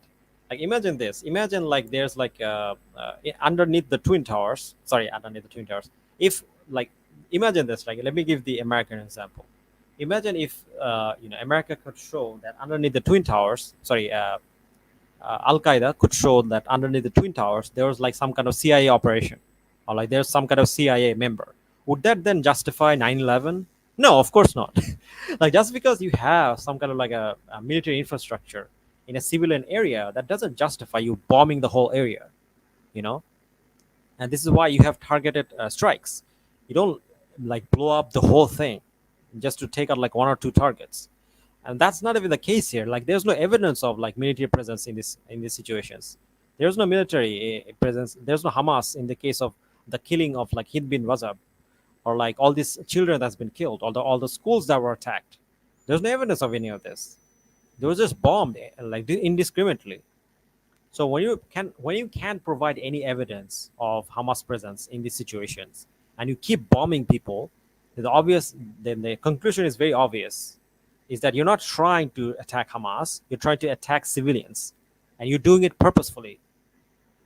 Like, if it is really the case, you're just trying to fight Hamas, then where's the Hamas in this? Where's the evidence of Hamas? What are they like, using invisible suit like the Predator? They're like using invisible suit and walking around. Like, where are they? Like, where's the Hamas? Again, there's no evidence of this. We're in with gunshot to the head, sniper shots. Perfect. Exact targets. There is no tunnel that justifies shooting toddlers in the head. Israeli snipers. Well, you can tell us what. You can defend. Mehdi, Yeah, it's funny. I actually joked about this with like Brother Amy and Jay, but maybe they think that somehow Hamas has gotten the technology of Ant-Man and gotten inside like these children's body parts. Maybe that's what they think. I mean, otherwise, like, I don't see like how you can justify this. Mehdi, forgive me for going abstract, but I do want to go to some principles here. So you are listing a number of specific incidents that you feel cumulatively add up to a very, very much an overreaction. War crimes, John, not overreaction. War crimes. All right, you call them war crimes. Not so much in the abstract, but what would have been an appropriate response to what happened that would not cross the line to proportionality? It's a good question.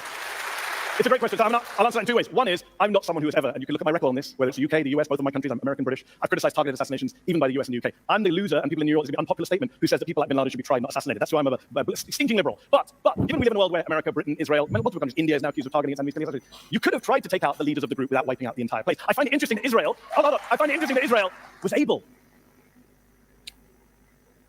Give me a second, guys. I'll be right back.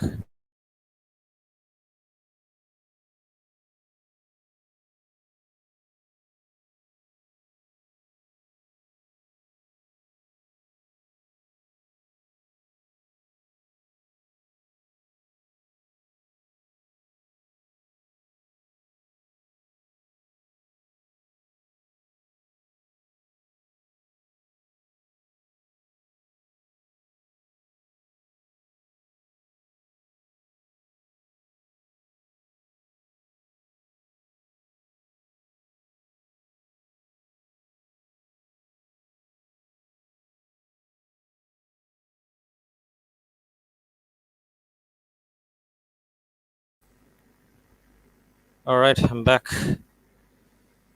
By the way, what did you guys think of the debate so far? Let me know in the comment. Uh, yeah, sorry about that. By the way, there was like something was happening over there. I had to check it out. So yeah, let's continue. To pinpoint kill Ismail Haniyeh in a house in a foreign country. But when it comes to Gaza, when it comes to the Gaza Strip, they had to wipe out the whole place. They had to reduce it to 42 million tons of rubble. And one final point, I just got on factual points. Elon, they're not your neighbors, they're people you occupy, just to be clear. Yeah, this is the thing, right? So he's keep using this example of like proportionality, but this has nothing to do with proportionality, right? Because the thing is that under any circumstances, you cannot kill civilians. Like that's just not allowed. Like for you to kill civilians, there has to be some kind of justification to show that this is not a civilian. Like that's the only justification you can show that, oh, these people we kill, they're not actually civilians. Like even if that's the case, like you cannot kill armed people, right? Even if it's the case that they're not civilians, right? So this idea that, oh, we can just kill them, because they're near like some kind of a target, it's just baffling to me. Brother Senator Selig says, great debate. Hassan destroyed Levy, who is a big liar. Yeah, exactly. I think like this debate was honestly embarrassing for the Zionist side because he got like trolled so hard. It's amazing. I mean, like he's literally trying to justify things that's been debunked, like can be debunked by children. Like honestly, if instead of Mehdi Hasan, they had like a child debating him, I think the outcome would probably be the same, because like this is like childish logic, But regardless, let's continue.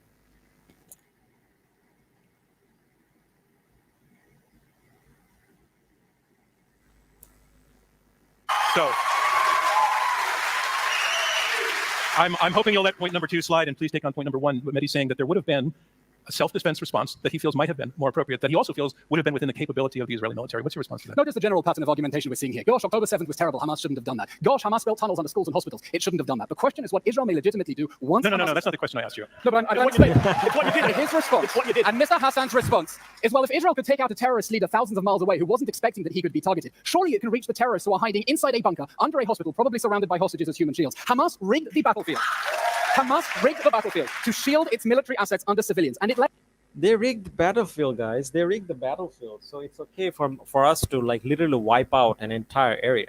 Again, like it's funny because if you ask them for evidence that there was Hamas there, they cannot provide any evidence, and then they keep claiming that, oh, Hamas rigged the battlefield. Really, what battlefield is that? Is a hospital a battlefield? Is a refugee camp a battlefield? Okay, then show us evidence of Hamas presence there. Like there has to be some kind of like a military infrastructure, like some kind of like alien infrastructure that they have down there, and you have nothing. So you have no evidence of any of your claims that they were like some kind of hidden secret Hamas tunnel underneath these kind of like these buildings and these kind of like hospitals and whatnot. There's no evidence of this, and then you're shouting and they're saying, "Oh, but they rigged the battlefield." Really? How did they rig it? Like they rig it by being invisible? Is that how they rigged it? Invisible Hamas warriors? Like is that what's happening? Like subhanallah, like this is like beyond embarrassing at this point. Brother Senator says every single point he makes just be refuting by saying citation needed. Yeah, exactly. Like he provides no evidence for any of the claims he's making, and this is the case for most of like the Zionist kind of like argumentation, where they will not provide any evidence. They'll just simply use rhetoric to try to justify their brutality and their like war crimes, right? Because the thing is that again, you need to understand something. Gaza is a very small place. It's a densely populated area, right? You know full well that if you attack an area like that, it can kill a lot of people. And the thing is that the way they've been attacking Gaza, like no one in history have used attacks like that. Like even in World War II, like this kind of like bombing campaign didn't happen, where you have such a small area where this huge number of people live, and you just constantly bombing them until there's nothing left. This is so, and the idea that somehow you can justify it by saying that, oh, Hamas have like tunnels underneath, like even if that's the case, that there are like the secret tunnels underneath like every home, it still wouldn't justify it. It still wouldn't justify you bombing a whole building. And the whole thing about like having a military is that you have the military to kind of like disarm the situation. The thing is that, first of all, they have no right to attack Palestinian territories because they're occupying them. So the fact that they're actually attacking them in the first place is illegal. On top of it, they can provide no evidence for any of the supposed Hamas members or Hamas infrastructures. They can show any of this. Well, even if they could, it still wouldn't justify it. So it's just a L from all sides. But regardless.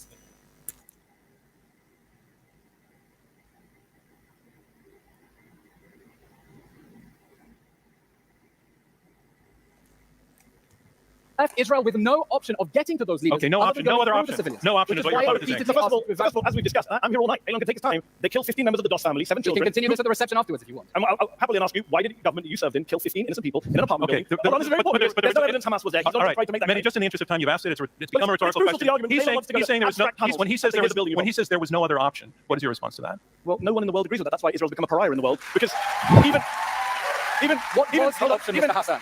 What would you have had us do? Even Joe Biden, the most What pro, does October even 7th Joe Biden, justify? I already answered that question. Even Joe Biden, the most pro-Israel president of my lifetime, who has backed Israel with what? How about this? You end the occupation. There, it's not rocket science. You talk with Hamas, you end the occupation, you tell them to hold an election, right? And you tell them to give you all the war criminals or have a trial set up so that they can be tried under a international court.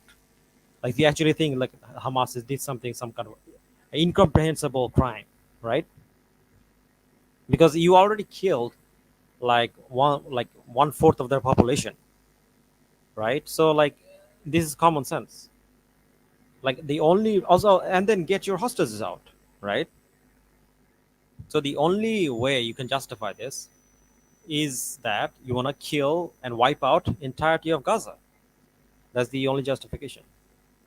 Weapons and arms has gone on the record saying too much indiscriminate bombing. You've killed too many innocent people. Even the people on your own side say you're killing too many people, Elon. But you Mr. will not accept that. Mr. Hassan, too many people have been killed. The number of people who should have been killed is 0. Too many people were killed when Hamas's psychopath leaders, who are funded by your paymasters in Qatar, maybe you share a slack. All right. Let's please Well, go I'm into gonna respond to that. that. I'm gonna respond to that. No. It's another cheap shot, and I don't want to entertain cheap shots. I want to go to you, Elon, with this question. When you say that the war is justified, killing in war can only be justified if it serves a greater good. What's the greater good that's being served at this moment? Mr. Donovan, this war is not justified because Hamas should not have started this war in the first place. Well, the question is whether The question you are. By the way, I love how he's like doing this kind of like crocodile tears about this. Oh, we hate the fact that we have to kill our neighbors. We hate the fact that we have to kill babies and children and like blow them to pieces. We hate the fact that we have to do all this, but we have to do this, right? Really, do you have to do this? Do you have to like literally bomb like hospitals, shoot at children? This is something you have to do. Like again, like I said, here he's committing basically the black and white fallacy. Let me show you guys the animation that I made for this. So in case you guys don't know, the black and white fallacy is basically when you give your opponent only two options. I don't think it's here.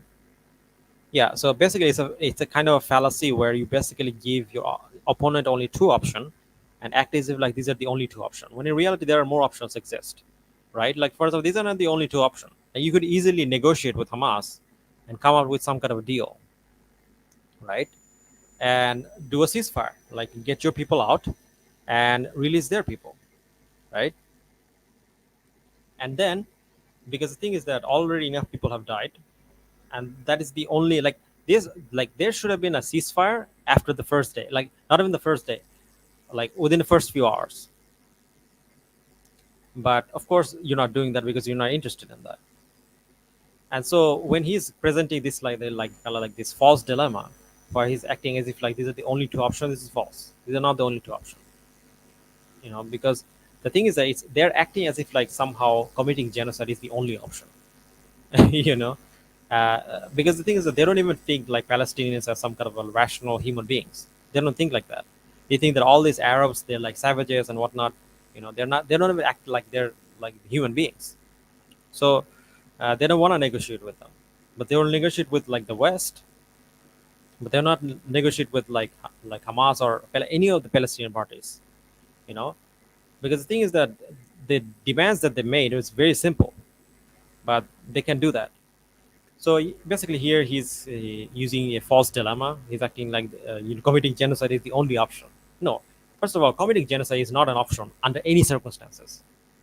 So this idea of like having only option is false because he keeps whining about this. You are Israel's arguing, response. you are answering the question, yes, Israel's actions are justified. The response is an attempt to prevent the next October 7th massacre. Well, on October 7th, Hamas showed us what it was capable of doing, and they immediately went on TV and said, October 7th, October 10th, October 1 million. Everything we do is justified. We're a nation of martyrs, they said. We're proud. Again, like if they actually wanted to stop another October 7th, then they would have done what any sensible country would do, which is stop the occupation.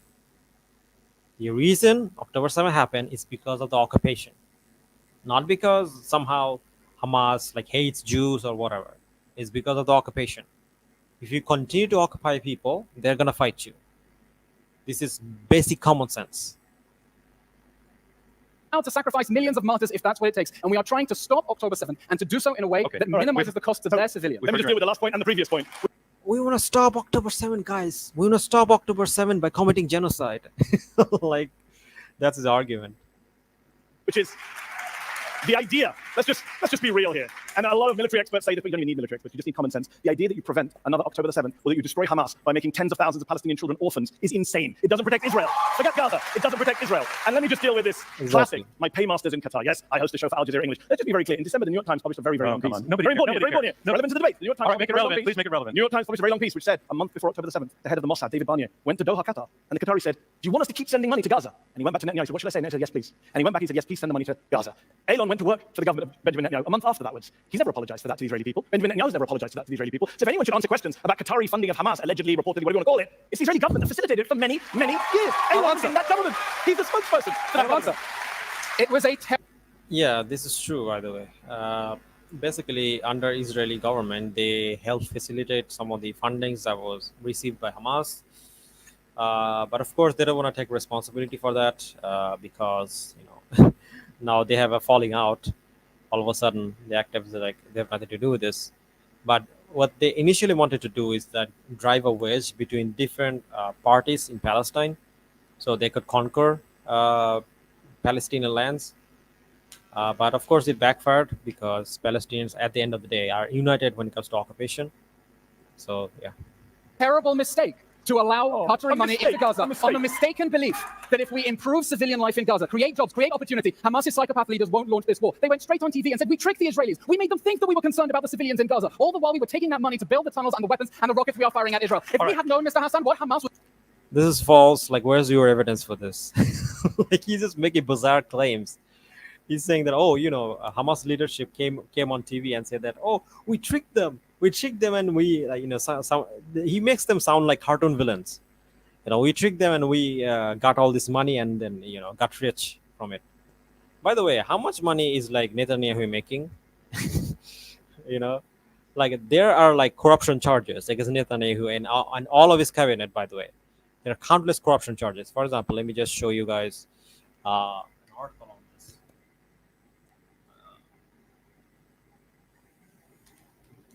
Corruption charges against Netanyahu government.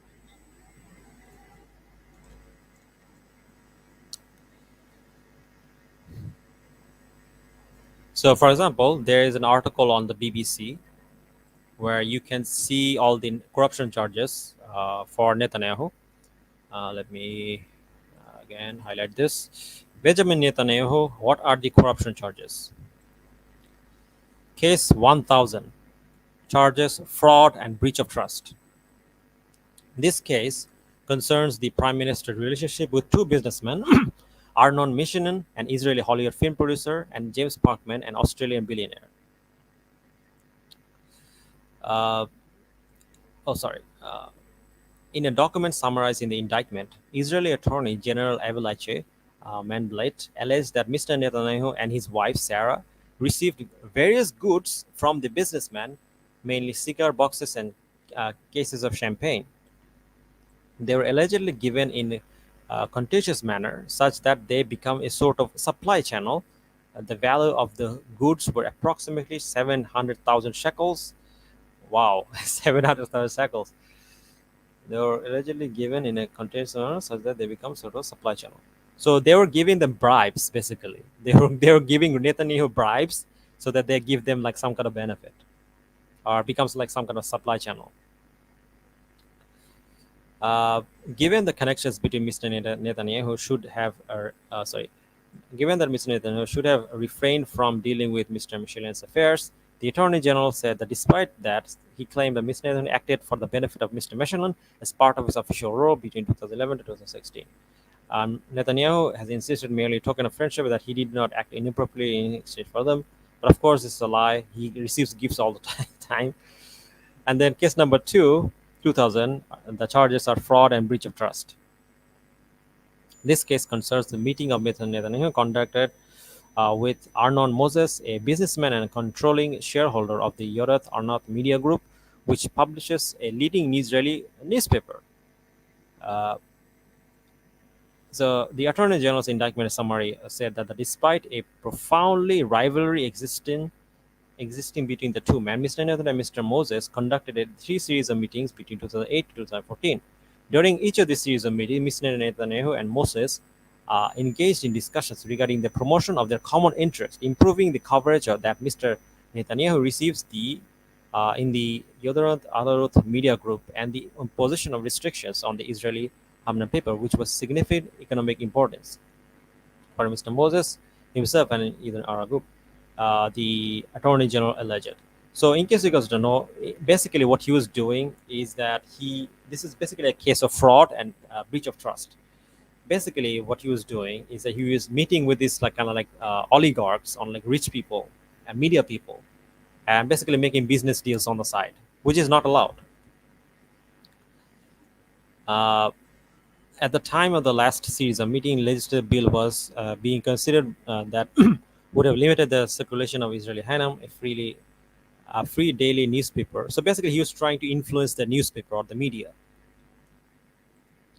Limited the circulation of Israeli was being considered would have limited at the time. At the last a legislative bill was being considered that would have limited the circulation of Israel Hanam, a free daily newspaper owned by the U.S. casino mogul Sheldon Adelson, a long-term supporter of Mr. Netanyahu.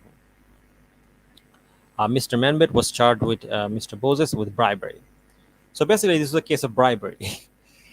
So basically, they met, and the allegation was that he was taking bribes. Then, of course, there's the case of bribery, fraud, and breach of mistrust. This is another case where basically another case of where he met with another person. He met with telecommunication company Bezek, which owned a news media Walla. Another alleged arrangement, Israel and his wife Iris exerted a substantial and continuing pressure on the Director General of Walla to charge its coverage in line with various demands made by Netanyahu and members. So basically, Netanyahu was forcing and kind of like putting pressure on like all these business people to give him benefits, which is bribery, which is basically illegal, completely illegal. This is fraud, because you cannot do that. Because basically what you're doing is trying to get special benefit as a politician. So this is a breach of trust, because as a government official, you're supposed to be neutral, right? You cannot do this. So, and again, there's like countless other like allegations against Netanyahu. So the fact that he kind of like blames like Hamas and saying that, oh, Hamas is just corrupt is hilarious, because Netanyahu was like bribing everybody. But whatever. Regardless, let's continue. was going to do on October 7th, perhaps we should have started a preemptive war to eliminate that threat before they could have burned the cement of children alive on October 7th. But we didn't. Okay, Hamas all right, tricked us, time out, and we won't time out. repeat the same mistake October again. 7, Time out. October I'm going to take a 7, little bit of a October 10-second 7, breath October and 7. slightly lower the temperature, but only slightly. Elon, October you were making the 7. Like this is their argument. October 7 hummus, October 7 hummus, October 7 hummus. Like that's their argument. argument that Israel's actions are justified in the pursuit of the destruction of Hamas. We've come to the point, though, where even Israeli military officials are saying it can't be destroyed.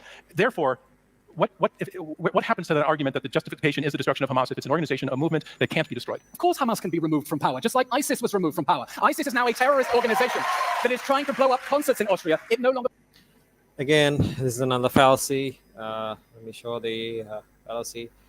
So basically, here he's committing the false equivalence fallacy. Here it is.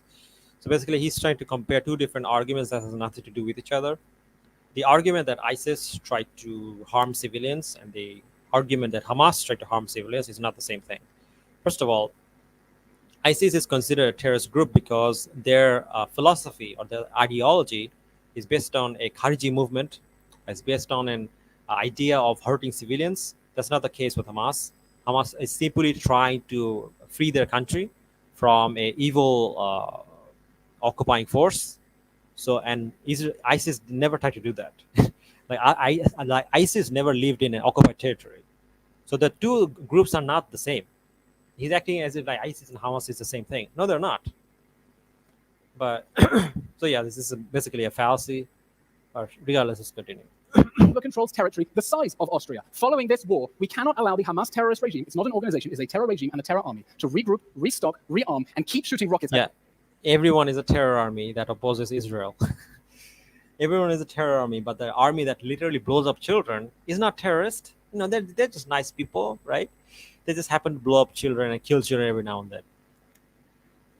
What a bunch of hypocrites.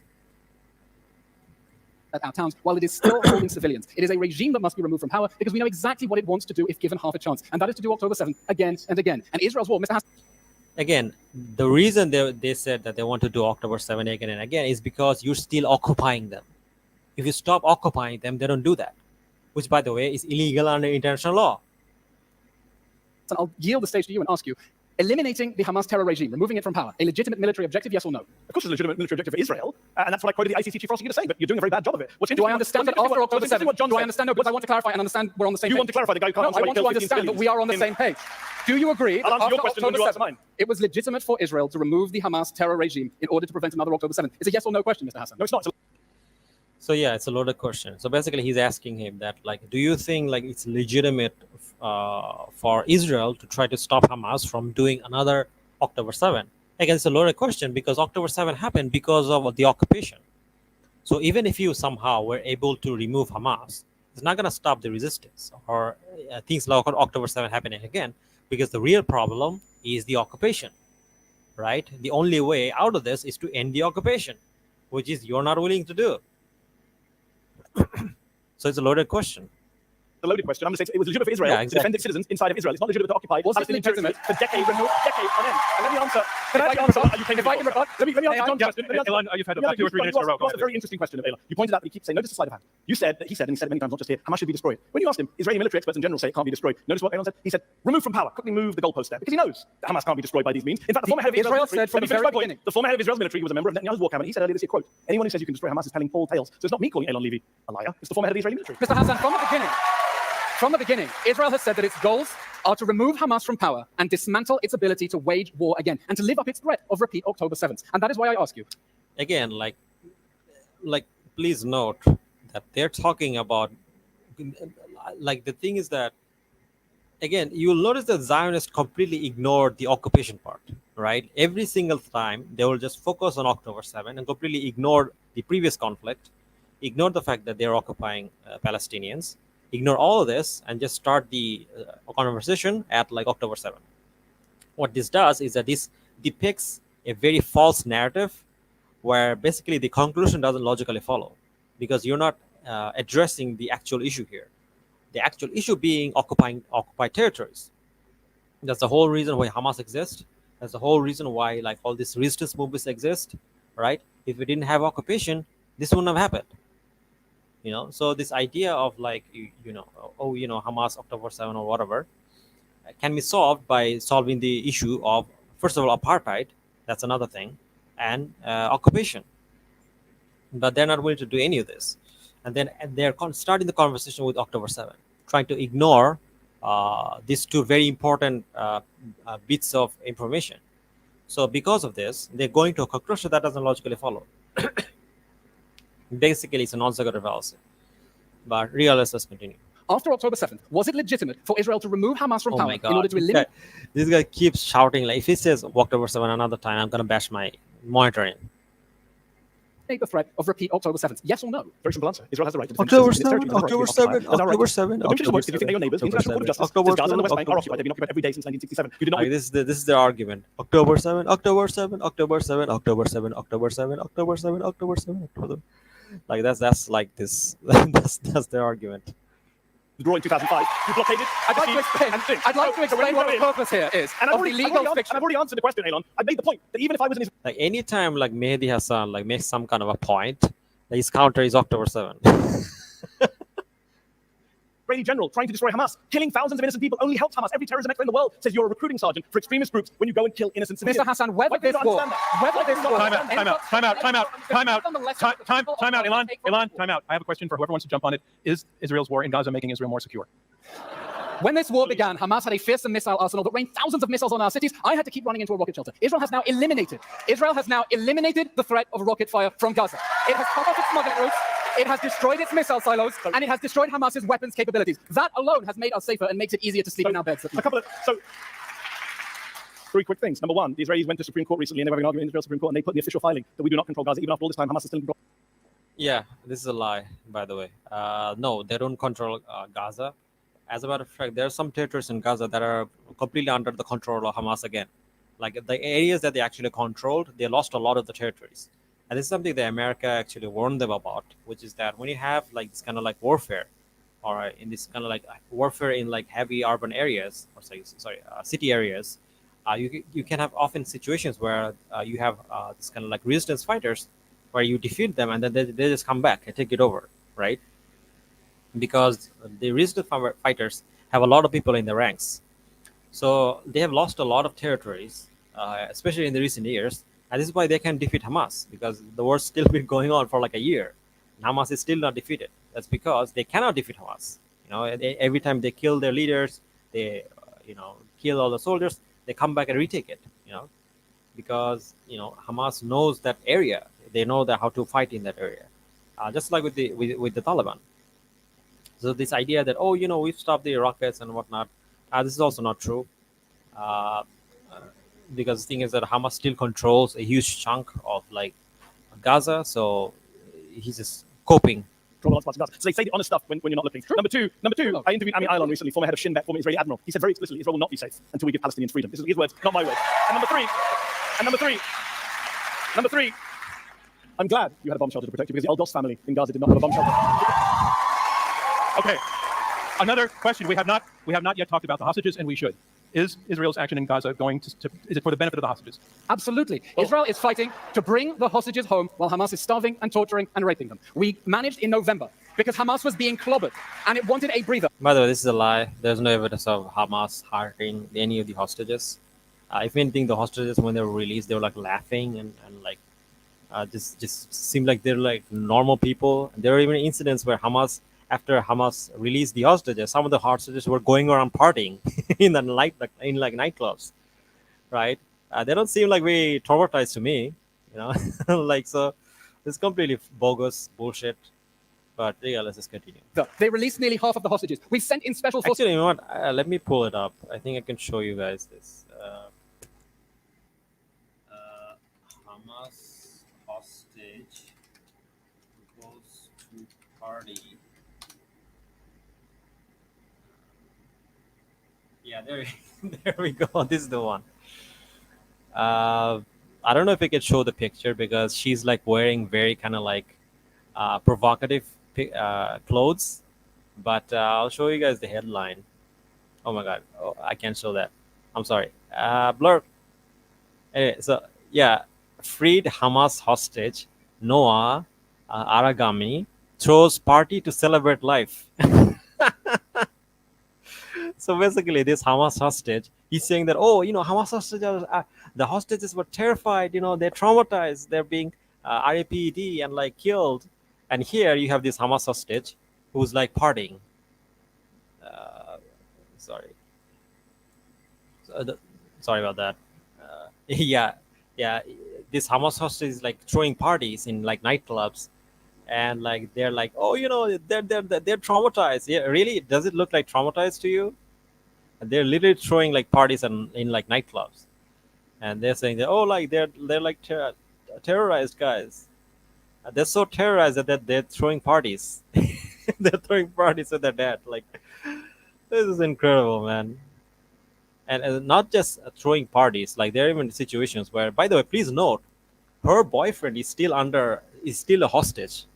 And she's like throwing parties on the shoulders of like some other man, right? So, like, I don't want to like say anything here, but like, I find it kind of interesting. That he's saying that, oh, the hostages are like terrified, and they're out here throwing parties, sort of. But anyway, let's continue. To rescue hostages in raids my opponent has condemned. Israel is fighting to put the military pressure on Hamas to release the hostages, but Hamas doesn't want to release the hostages. And the reason it doesn't want to release the hostages is that it knows that the longer this war goes on, and the more suffering it generates among its own people in Gaza, the more it advances its own goal of isolating Israel. And Mr. Hassan, By the way, there are many cases of Israeli army killing their own hostages. There's that famous case of them killing like these 3 hostages by themselves. There are also many cases of hostages being killed by the Israeli bombs. So again, this is false. It pains me that you do not seem to realize the role that you play within Hamas's strategy when you deflect blame onto Israel. Never demand any accountability. Never demand any accountability from the Hamas regime. When you know that Hamas's goal is to maximize suffering, you give it a reason to drag on this war. If you want it to let the hostages go, you should tell Qatar to pressure Hamas to free the hostages. Of all the demonstrably untrue things you've said tonight, this is the big one. So apparently, if you want a deal to end the war, you're enabling Hamas's strategy. No. That's what you just said. No, enabling Hamas's strategy. But you have systematically undermined every leverage Israel has. You know who's undermining? Stop pretending Can I to answer care the about the question? hostages. Of the two of us, hold on. Of the two of us, whose strategy is release more hostages, mine or yours? Because Our strategy. And we got, hold on. Our strategy. Your strategy is to give cover for Hamas's war crimes.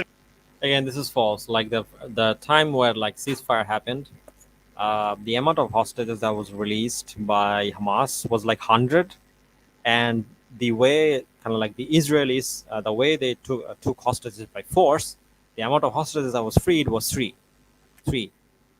compared to 100. And here they're saying that, oh, our methods work, we're getting hostages back, guys. No, you're killing the hostages and a bunch of other innocent people with them. So no, this is not getting like your hostages back. Finish, please. Over 100 hostages were released last November in the pause, in the ceasefire deal. A lot of Israelis wanted that to continue. Not that it matters, because like they're like still occupying them, and they still have like thousands of Palestinians in detention. His families wanted that to continue. Yes. Netanyahu, can I finish my answer? Netanyahu said no. In fact, I interviewed Zahiro Moore, whose uncle Avraham Munda was horribly killed in Gaza. Zahiro Moore, by the way, was arrested today. He's been arrested and attacked by the Israeli government that Elon served in multiple times. He said to me, Netanyahu and the government that Elon was part of, always choose the wrong way. Ever since October the 8th, everything they do is directed at not getting the hostages back. That is the plain truth. That is the nephew of a hostage. They don't want you to hear about the hostages. Elon and people like Elon use the hostages as political pawns. The hostages' families are standing on the streets of Tel Aviv opposing the Netanyahu government, calling for a ceasefire, calling for a deal. They don't like Elon Levy. They don't support Elon. Mr. Hassan, how many hostage rallies have you spoken at? Oh, sorry about this. I will not feel Not bored. I will just. How many hostages' mothers have you embraced? I will hit you. I will hit you. I was at Central Park. I was at Central Park. I was a center Prague. I was shouting for the hostages. I was shouting for the hostages to be killed by bombs. I was shouting for them to be killed by bombs instead of like doing some kind of a ceasefire negotiation. So yeah, I was there. I was there to free the hostages, so they can go and party while the Palestinians starve. What a psychopath! Last Sunday at the rally for the hostages. You are not. Mr. Hassan, if you really care about the hostages, I have a spare hostage pin. If you want to show them you care, you're welcome. He has a pin, guys, so he cares about the hostages. That proves it. He proves it. He proves it by giving a pin. Now that he has a pin, no one can say that he doesn't care about the hostages, right? It doesn't matter if they're like bombing in most of Gaza, where the hostages are literally. It doesn't matter that they're literally bombing them, which puts them in harm's way and actually got hostages killed. It doesn't matter. No, He cares about hostages because he gave him a pin. Right? He has a pin, guys. He has a pin. If you have a pin, that means that you care about people. So, for example, if Adolf Hitler had a pin from the Jewish side, this would prove that Adolf Hitler loves Jews, right? So yeah, that's the logic. All right, this is fantastic. Let's go. So, put it up. Show them you care. Show them you care. So- I am in daily contact with my family. I can and I will do whatever it takes to help you get your kids home. Show them you care and stop trying to exploit the Okay, people okay. suffering. Elon, allow him to respond. You've got your bit of stage prep. But Please take it. let's be clear. Let's be clear. Let's be clear. You saw that very, very performative outrage there from Elon there.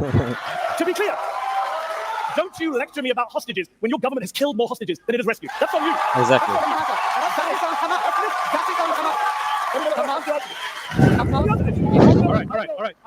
I'm going to let you finish this point, and then we're moving on. I will happily support this pin because I support the release of all the hostages, and no, let me finish. And I support the release of thousands of Palestinian detainees being raped and tortured. Exactly. Children. Do you support that? Let's put it together. Do you support the release? Do you support the release of Palestinians? I do not Do you support the release of terrorists. Palestinian children? Do you support the release of Palestinian children? Mr. Hassan, anyone Let's get some space You here. can't answer the question. He won't get on the hostage.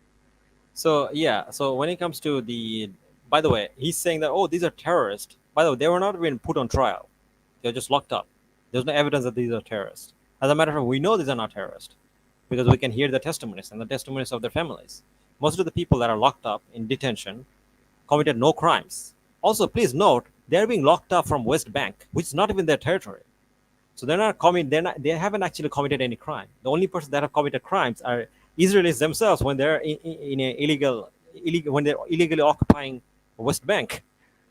Like they're the ones. So this is what's happening, right? Imagine this.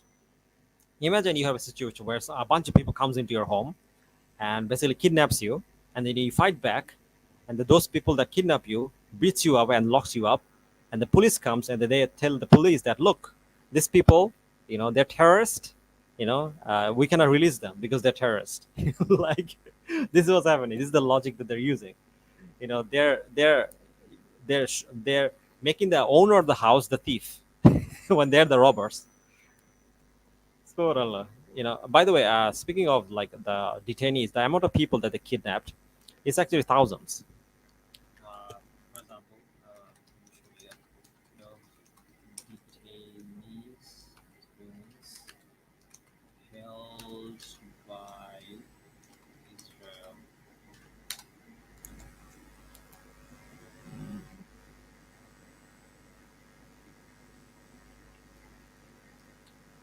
For example, according to Salam, nearly 9,000 Palestinians are still in custody. Here, let me show you guys this. By the way, Salam is a very notable human rights organization that basically documents the Palestinian causes. Statistics on Palestinian in Israeli custody. At the end of June 2024, the Israeli Prison Service (IPS) was holding 9,000 Palestinians in detention or in prison, or what is defined as "quote-unquote" security grounds, including 1,000 from the Gaza Strip. At the time, the IPS was holding 1,000 Palestinians, 11 of them from Gaza Strip, for being in Israel illegally. Being in Israel supposedly illegally. At the request of so this is from like the Salam, but then you also have the West Bank.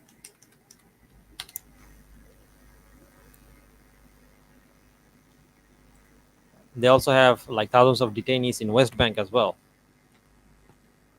Yeah, this is from the occupied territories. Let me show you guys this.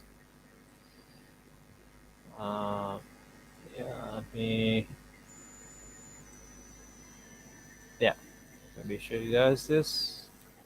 Yeah, so statistics of administrative detention in occupied territories. By the way, these are not even their territories. They're basically kidnapping people because they have no right to be there, and they have no right to be in West Bank. But they're kidnapping people from Palestinian territory. Oh, brother Ondolin is here. Assalamu alaikum, bro. How are you? Hi, it's me. Assalamu alaikum. Wa alaikum assalam, bro. You're late. But you know what? I'm glad you're here. I'm almost at the end, actually. But yeah, I'm glad you're here. So yeah, as I was reading, uh, at the end of June to 2024, the Israel Prison Service (IPS) was holding 3,340 Palestinians in administrative detention. Also, in some cases, the military holds administrative detainees, usually in short periods of time, until there is room for IPS facility. So please note, they have literally kidnapped like 3,000 Palestinians in their own territories. Please note, you cannot go to someone else's territory and like basically imprison them because that's not your territory. Basically, what is happening here is that they're kidnapping them. They're kidnapping them and putting them in some kind of a locked up cell. There's a word for this. It's called kidnapping. They're kidnapping the Palestinians, right? So when he says in the debate that, oh, these are terrorists, these are not terrorists. They were living inside their own territories. And you're kidnapping them from their own territories. Like, that's not terrorism. They're inside their own territories. So if they're like doing some kind of quote unquote crime according to them, or like attacking or hitting the IDF in their own territory, where the IDF is there illegally, they're not committing any crime because it's their territory. It's not your territory. So basically, what's happening is they're kidnapping children. They're kidnapping these people, and then they're calling it, "Oh, these are terrorists." No, these are not terrorists. They're people that are inside their own territory. You're the one who's a terrorist because you're on their territory. You're not supposed to be there. And then like these people have such backward logic. Like, they're the ones who are occupying their lands, and then they say, "Oh, they're the terrorists for attacking the occupiers." No, you're the occupier. You're the terrorist. So yeah, this is just complete nonsense. Uh, you know that they spouted. The only terrorists in this situation are Israel, and they're kidnapping children. So Mehdi Hasan is absolutely right to call him out. Support the release of all innocent people. That's all you've got. Once Elon. again. Gimmicks. Brother on the loan said, not really. It was I was that Sanda Senik guy because I was in a different house and I used a different phone. I was here about 20 minutes after the stream began. Oh, nice. Thanks. I didn't realize that. I thought he was someone else. But nice to have you on your original account, I guess. Once again. All you've got. All right. I have one more question before we pivot to some questions from some journalists who are joining us, and I want to talk about America's involvement in this situation. The U.S. has been largely supporting Israel. Okay. If the war in Israel is I think unjustified, that that's, implicates the U.S. in an basically- unjust war. If the war is justified, then we have an ally that requires our help. Which is it? I'm sorry, I didn't hear the question. We have it's about U.S. involvement in the war. If the war is unjustified, that implicates the U.S. in an unjust war. If it's justified, we have an ally that requires our help. When this war began, President Biden said that Israel is facing sheer, pure, unadulterated evil. It was so obvious in the moment of shock after October 7th that for Israel to defend itself, it has to dismantle the Hamas terror regime that President Barack Obama said we must stand by our ally Israel as it dismantles Hamas. The United States has made valuable support to Israel in its goal of bringing down the Hamas regime. Yeah, the United States have made valuable help to Israel to commit genocide and kill children, lock up children, torture and abuse them in detention, and all kind of horrific war crimes. Yeah, America has been very helpful to us, and we want to keep killing people. This is me, if they're honest, right? If they're honest, they would say, yeah, we're killing a lot of peoples, and it's a lot of fun, and America is helping us. We're killing all these children, and America is helping us. So thank you, bro. Like, keep on the genocide and and elect Kamala or whatever her name is. Bro is using the U.S. as a source. Yeah, exactly. So he's saying that, oh, the U.S. supports us, so it's okay. I mean, like, yeah, ignore the ICJ, ignore the entire world. Let's just have this one country that supports us, so it's okay. Regime. What we need is pressure on Hamas and its patrons, Qatar, Turkey, and Iran, to let the hostages go. That pressure has not been forthcoming. I mean, before I came on stage, Gershon Baskin, who's Israel's most famous hostage negotiator, he WhatsApped me and said he's got a deal, 3-week deal on the table with Hamas. Hamas has agreed to release all the hostages and end the war. He says it's with Netanyahu, the ball's in Netanyahu's court. So when he keeps going about hostages, tell him to speak to his former boss to agree to a hostage. Gershon Baskin is the negotiator As for the in United whose States, deal to free Please Gilad stop interrupting, Shalit Elon. we You've released had your performance. Yahya Sinwar. As for the United States, it is tragic to me as a citizen of the United Kingdom and the United States that my two countries have armed Israel as it carries out what the ICJ has called a plausible genocide. No, as it it arms has the Prime not. Minister Mr. who is wanted Hassan. for war Mr. crimes. Hassan. The ICC chief prosecutor has called for the Yeah, ICJ has called it genocide. I mean, potential genocide. So he's right there. arrest of Yoav Gallant and Benjamin Netanyahu. The American government should not be arming a man wanted for war crimes. And Elon Levy should have began his speech tonight apologizing for working for a man who is wanted for war crimes by the ICC chief. Yeah, exactly. Mr. Donner, you called me to account at the beginning of the debate and said I should not have called my opponent a liar. The former president of the ICJ, Joan Donoghue, had to go on many other judges TV, disagreed with had to go on TV The to American explain judge who went that there the ruling did not define there was a plausible genocide. Actually, the He other had to go on judges disagree TV with to that. refute the lie. The only reason for you to make that ICC lie, chief prosecutor the called only arrest warrant. whose arrest warrant claims were based on All right, this is not helping. We are not able to hear what anybody is saying. We're not able to hear what anybody is saying. You're both talking at the same time, and I'm talking at the third time. So let's stop this. I have a question for each of you before we pivot, which I want to ask you if you can answer without attacking one another. And I'm also curious to see if you can do it in under 20 seconds because we're just curious. Each of you came to this debate, and by your decision to participate, we know we saw on social media that both of you were attacked by members of your own camp for being even on the stage with somebody who's holding the opposing view. But you showed up anyway. Elon, why did you show up? 15 seconds. because Iran, the Palestinians. Look at his face. Like, he seems like he's gonna cry. There is so much pain, guys. The Zionists, they have so much trouble. There's so much pain. They cannot commit a genocide in peace. They have to always show up and make all this do all this wiggly do and all this mental gymnastics. It's very heartbreaking for them. So upsetting. They can they can keep killing children in peace. We always make it difficult for them. So look at his face. He's so upset. What a psycho. What a disgusting person. Nationalists and their allies are waging a war Honestly, he looks like one of those clowns on a clown show without makeup. of misinformation that has one purpose. They want to destroy Israel. And they think it will be much easier to destroy Israel if they convince the world that Israel deserves to be destroyed. A full Yeah, I mean, any sane person would want Israel to be gone because Israel is an apartheid state. We want the apartheid state of Israel gone. This doesn't mean there cannot be a state called Israel. We just don't believe that there should be a state called Israel that is occupying other people's territories, that is an apartheid state, that is bombing and terrorizing its neighbors. Yeah, if you're going to do that, then I don't believe that a country like that should exist. That's not a controversial statement. That's a very logical statement, actually. No country like that should exist. I mean, then what's wrong? What was wrong with Nazi Germany? It was the same thing. Both Nazi Germany and Israel as a country are basically ethno-states. Both South Africa, by the way, why was it the reason that South Africa government or apartheid government had to be get rid of? It's because it was wrong. A country or government like that should not exist. So Israel as an apartheid country should not exist because it's illegal. Brother Akil is here. Assalamu alaikum warahmatullahi wabarakatuh. Wa alaikum assalam, bro. Welcome to the stream. Although you're late, I think I'm just about to finish. But yeah, as I was saying, Israel as an apartheid country should not exist because no apartheid country should exist. Israel as an ethno state should not exist because no ethno state should exist. This is the same reason why Nazi in Germany was not allowed to exist, because Nazi Germany was an ethno state, same as Israel.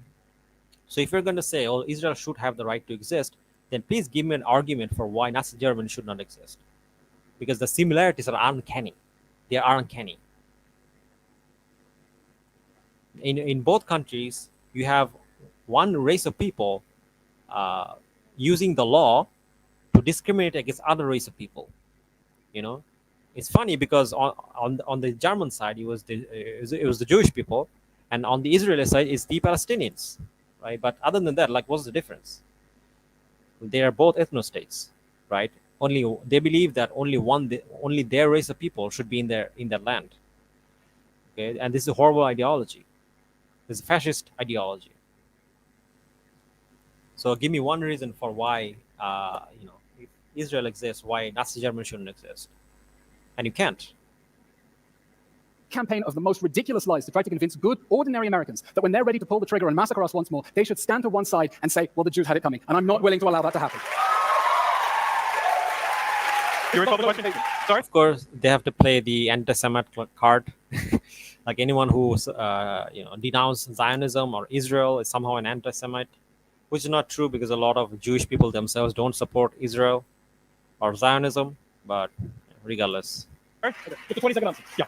I mean, look, I believe that what is happening in Gaza, the killing of 16,000 children, the genocide in Gaza is the great moral tragedy of our time, the great crime of our time. And I will go almost anywhere and take a stage with almost anyone to try and bring that war to an end and convince people that the war needs to end now. May I add something? No, we have to move forward. All right, we're going to bring in some other voices now. We have some journalists. We have 4 journalists who are each going to ask one, I hope, very short question. There are people who have been writing about the area for a long time, particularly about the... Yeah, Peter this made basically they're journalists that basically ask some question, and we can go to the conclusion, I think. It's not my debate. Thank you. Thank you. All right, we are coming down to the end for our closing statements, and that's where each debater has the floor, again, exclusively to make their case one more time for you. So yeah, let's listen to the closing statement, and then I'll end the stream. And I'll take some questions from you guys if you have any questions, and then I'll end the stream, inshallah. Elon, you're up first in this. One more time to remind people, I think they know the argument that Israel's war in Gaza, I'm sorry, Israel's actions in Gaza are justified. You can take the floor, and you have 2 minutes to tell us why. 2.5 minutes to tell us why. After the sadistic massacre of October 7th, Hamas immediately told us, if you leave us on our feet, we will do this again and again. It wasn't enough to cremate little children. It wasn't enough to commit acts of gang rape, pedophilia, necrophilia. Yeah, let's just add all the filias in there. Like all the filias in October 7. Let's make it more juicy. So, like, if you're gonna lie, like, at least make it believable. It wasn't enough to gag people, bind them, tie them to trees, and strip them. They told us, we're coming for you if you leave us on... Like, he's saying whatever is coming on his mouth. Like, gag them, strip them on trees. When did that happen? Sure, they were like eating children. They were like vampires. Like the thing is, the funny thing is that, like, they also denounce like Hamas by saying this kind of like ridiculous thing, and like I don't know who he thinks he's fooling by saying these things. Like, but the thing is that even if this was the case, let's say for the sake of argument that Hamas is actually these things, right? Hamas is this evil vampire that are going around sucking blood, right? Even if that was true, it still wouldn't. You know what's the shocking part is? It still wouldn't justify you blowing up children, okay? Because that has nothing to do with Hamas. As Brother Andalon says, citation needed, citation needed. Yeah, exactly. Because the thing is that all of this is lies. Like you can literally tell from his face. He knows it's a lie, right? But the thing is that, like, even if I was to agree that these things happen, that Hamas is the most evil people in the world. They're cannibals, they're vampires, you know, they're zombies, right? Even if that was true, it still wouldn't justify you killing and bombing schools, you bombing hospitals, bombing universities, bombing refugee camps. It still wouldn't justify any of that. So I don't know, like, why, like, he acts like he'll somehow painting Hamas as like this kind of like one big evil group is somehow going to save them from criticism. It's just disgusting, honestly. On our feet, we will do this again and again. This war has been horrible. We have paid a horrific price for it. We are trying to prevent the threat of a repeat October 7th massacre. No, if you were trying to prevent it, you would have ended the occupation a long time ago. But you didn't, because that's not what you want. And we are fighting a sadistic enemy that rigged the battlefield in a way that said, we've hidden our military assets under civilians. The only way that you can get to us is by going through civilians. And that's why Israel has taken... Yeah, they're using like invisible suit like the Predator. You know, they're hiding around the hummus. You know, they're hiding around and no one can see them except Israel. That's why when they're killing all these children, all these, all these kind of civilians, they're actually there, but you can't see them, you know, because they're hidden under this hidden cloak, right? That's complete bullshit. Like, no one believes this. Like, there's no evidence for this. more actions than any military in the history of the world. And so every commander from Afghanistan and Iraq will agree, in order to keep the civilians safe from their own leader's sick strategy of trying to sacrifice them. That is why it keeps telling them to evacuate. It never designated a safe zone where Hamas terrorists could abuse hostages. This is false, by the way. I debunked this many times in the past. There's no evidence that these people were, quote unquote, told to evacuate. And even in these cases where it was the case that they were told to evacuate, it was almost impossible for them to evacuate, because you can't just evacuate whenever you're told to, right? Because the thing is that oftentimes you have people who are sick, people who are old, who cannot move. You have children. Where are you supposed to take the children, right? So first of all, they were not told to evacuate. This is a lie. Second of all, even when they are told to evacuate, it becomes almost impossible to take this many people on a different area. And the worst part, this is the third part, is they attack them, their place of safety. They attack refugee camps. So where are they supposed to go? So again, this is why people call it genocide, because they have nowhere to go and they're killing them everywhere. So this idea that, oh, we're telling them to evacuate, is completely false. Also, he's contradicting himself. I mean, if this is the case that they're telling them to evacuate, right? then why are they saying that, oh, it's their own fault? Because he keeps saying that, oh, it's their own fault that their leaders are incompetent. That's why we have such a ratio of like of such a big ratio of civilians being killed. If that's the case, then you're acknowledging that civilians are being killed. Then why are you saying that you told all the civilians to evacuate? So which one is it? Like, did you actually tell them to evacuate, or are you like bombing them, knowing that they are being used as human shield? Because these are two contradictory statements. Because if this is the case that they're being used as human shield, then you are killing them, right? Or is it the case that, oh, actually they're not being used as human shield, they're being told to evacuate, and all the people that were killed are actually Hamas? So which one is it? These are actually two contradictory narratives that he's confusing here. But anyway, let's continue. With impunity. It told them to go where it is safer and where Hamas is not. And on every occasion, This is false. They're bombing them in refugee camps. There is no place safer in Gaza. They're bombing them everywhere. it has been stymied by UN agencies saying, no, keep them in Hamas strongholds. By Hamas trying to fight to keep them in the strongholds, while we try to keep them safe from their own psychopath leaders. I asked Mr. Hassan, removing Hamas from power, legitimate, yes or no? And he wriggled out of it. He said, well, defending Israel is legitimate, but not the point you go into Gaza. Okay, his response, end the occupation. Let Hamas have an Ismail Haniyeh international airport. Let it have a Mohammed Dev naval base. There is nothing you can do with a terror regime that is sworn to your destruction, whose goals are legitimately genocide. Again, like, he ignores the fact. Again, he's committing a non sequitur fallacy. He said that, oh, their goal is to destroy Israel. Why is their goal to destroy Israel? It's because you're occupying them. Like, it's like he's using this proposition, a premise that is false, because it's not entirely true. Because he's saying that, oh, they want to kill us, but he doesn't tell you why they want to kill you. They want to kill you because you're occupying them and killing their people. That's why they want to kill you, not because they hate Jews or whatever. Cycle. We need this war to end. But we need this war to end in a way that ensures that Hamas cannot restart it at a time of its choosing, feeling emboldened and empowered because of international pressure generated by people like Mehdi Hasan to keep saving it from the wars that it starts. Yeah, people like Mehdi Hasan keep criticizing us for committing genocide, guys. So this is so sad, so sad. Like, we keep getting criticized for our horrific, atrocious crimes. And this is only going to help Hamas. Like, if people get their human rights and then kind of like Islamic rights, this is only going to help Hamas. If we stop committing genocide, it's only going to help Hamas. And if that is the case, that stopping genocide actually helps Hamas, then Hamas sounds like a good people.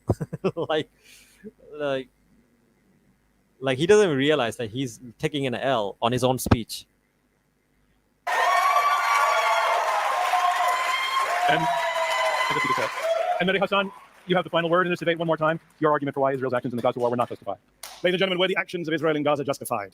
Look, the argument is pretty simple tonight and pretty hypocritical from Elon. What we've heard tonight is that nothing justifies October the 7th, but October the 7th justifies everything. Well, I'm here tonight to tell you, no, October the 7th does not justify everything. It does not justify the suffering in Gaza. It does not justify the killing of kids in Gaza. It does not justify the starvation in Gaza. It does not justify the rape and torture of Palestinian detainees, which Elon refused to condemn tonight. It does not justify any of that. It doesn't justify the tearing up of the Geneva Conventions, the defiance of international law and the ICC, and our own Leahy law. Yes, October the 7th was a war crime, but the response to a war crime is not to commit your own series of war crimes on an epic scale. 33 times as many people killed since October. I mean, all you have to do is look at the numbers. The numbers of people killed in October 7 versus the number of innocent people killed since October 7 in Palestine, right? The number of people killed was like 1,000, and the number of innocent people killed on the Palestinian side, it was like 30 to 40,000. Like, any child, even a child, could realize and say that, okay, if you have a situation where one group of people is, causing this much destruction, that clearly that group is wrong, right? So this is like child level logic, but regardless, let's continue. October the 7th, as were killed on October the 7th. And I'll say this to you. Look, very, very clearly, if you support this motion tonight, you are opening the gates of hell, not just in Gaza, but globally, because every dictator and tyrant around the world will say, Israel's actions were justified, and so are mine. Putin, Assad, Kim, they all say, Israel killed kids, Israel killed aid workers, Israel killed journalists. So can we. Brother on the says, did he just say that Mehdi Hasan is helping Hamas because of his support for Palestinian? Bro, when people say that Zionists call Uri everything Hamas, that really is true. Yeah, I mean, like, they just blame everything on Hamas. It's called the Hamas fallacy. And I will be very clear. I will be very clear with you tonight. If you are here tonight, ladies and gents, if you're here tonight, to defend what Israel's done, knowing full well what Israel has done. If you're defending the human suffering in Gaza, the amputation of little kids, if you're doing that in full knowledge, then you're not just here to defend the indefensible or justify the unjustifiable. I'm sorry, you're a sociopath. And I will say to you,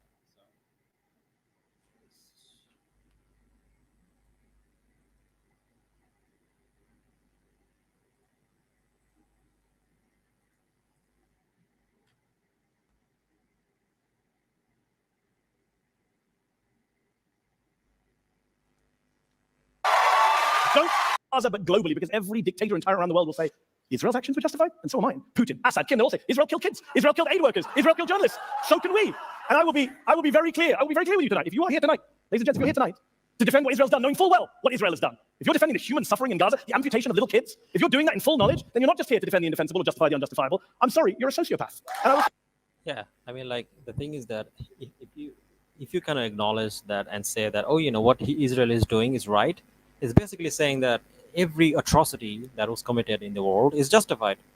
Because you can literally justify any of that, right? If you're allowed to kill women and children in such a massive scale, then what was wrong with the Nazis? They did the same thing, you know? I mean, like, why were they wrong? You know, you could literally use the same justification. You know, if you say that, oh, you know, I mean, the thing is that even with like the Nazi Germany, I mean, even they could argue and say that, oh, you know, the Jews were like existential threat. They were like committing terror attacks and whatnot. Even they could say that, right? Like, so that doesn't justify anything, you know, because there is no justification for this kind of like crimes. thank you. Don't, please, don't be a sociopath tonight. Don't support war crimes. Don't defend a genocide. Join me and every human rights organization in the world, every humanitarian aid agency on the planet, every American doctor and nurse who's been out to volunteer in Gaza. Join us in opposing this ridiculous and offensive and horrendous motion. And on behalf of the Endorse family, who Elon clearly doesn't give a damn about, I beg to oppose this motion. Yeah.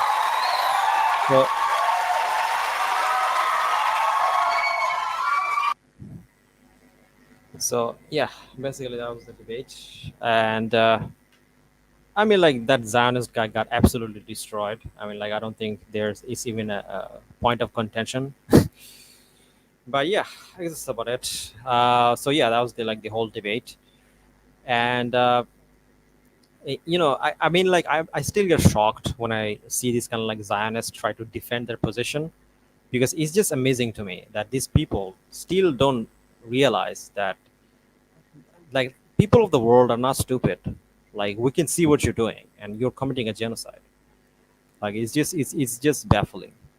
But regardless, again, thank you guys for joining, and thank you guys for watching. It's been nearly 3 hours now. I think I'm gonna end the stream here. So yeah, again, thank you guys for watching. I'll be going now. By the way, if you guys like the stream, don't forget to like, share, and subscribe. Definitely subscribe to the channel if you're not subscribed already. And also, if you like the video, then like, share, and of course, if you want to support me, on to support the channel, maybe become a patron or by becoming a YouTube member. It helps a lot. So yeah, inshallah, I'll see you guys next time, inshallah. And if you guys want to ask me any question, you can in the comments. And yeah, I think I'll be going now. Again, let me play the outro, and then I'll say my goodbyes, inshallah. Here we go. Let me play the outro. Yeah, here we go.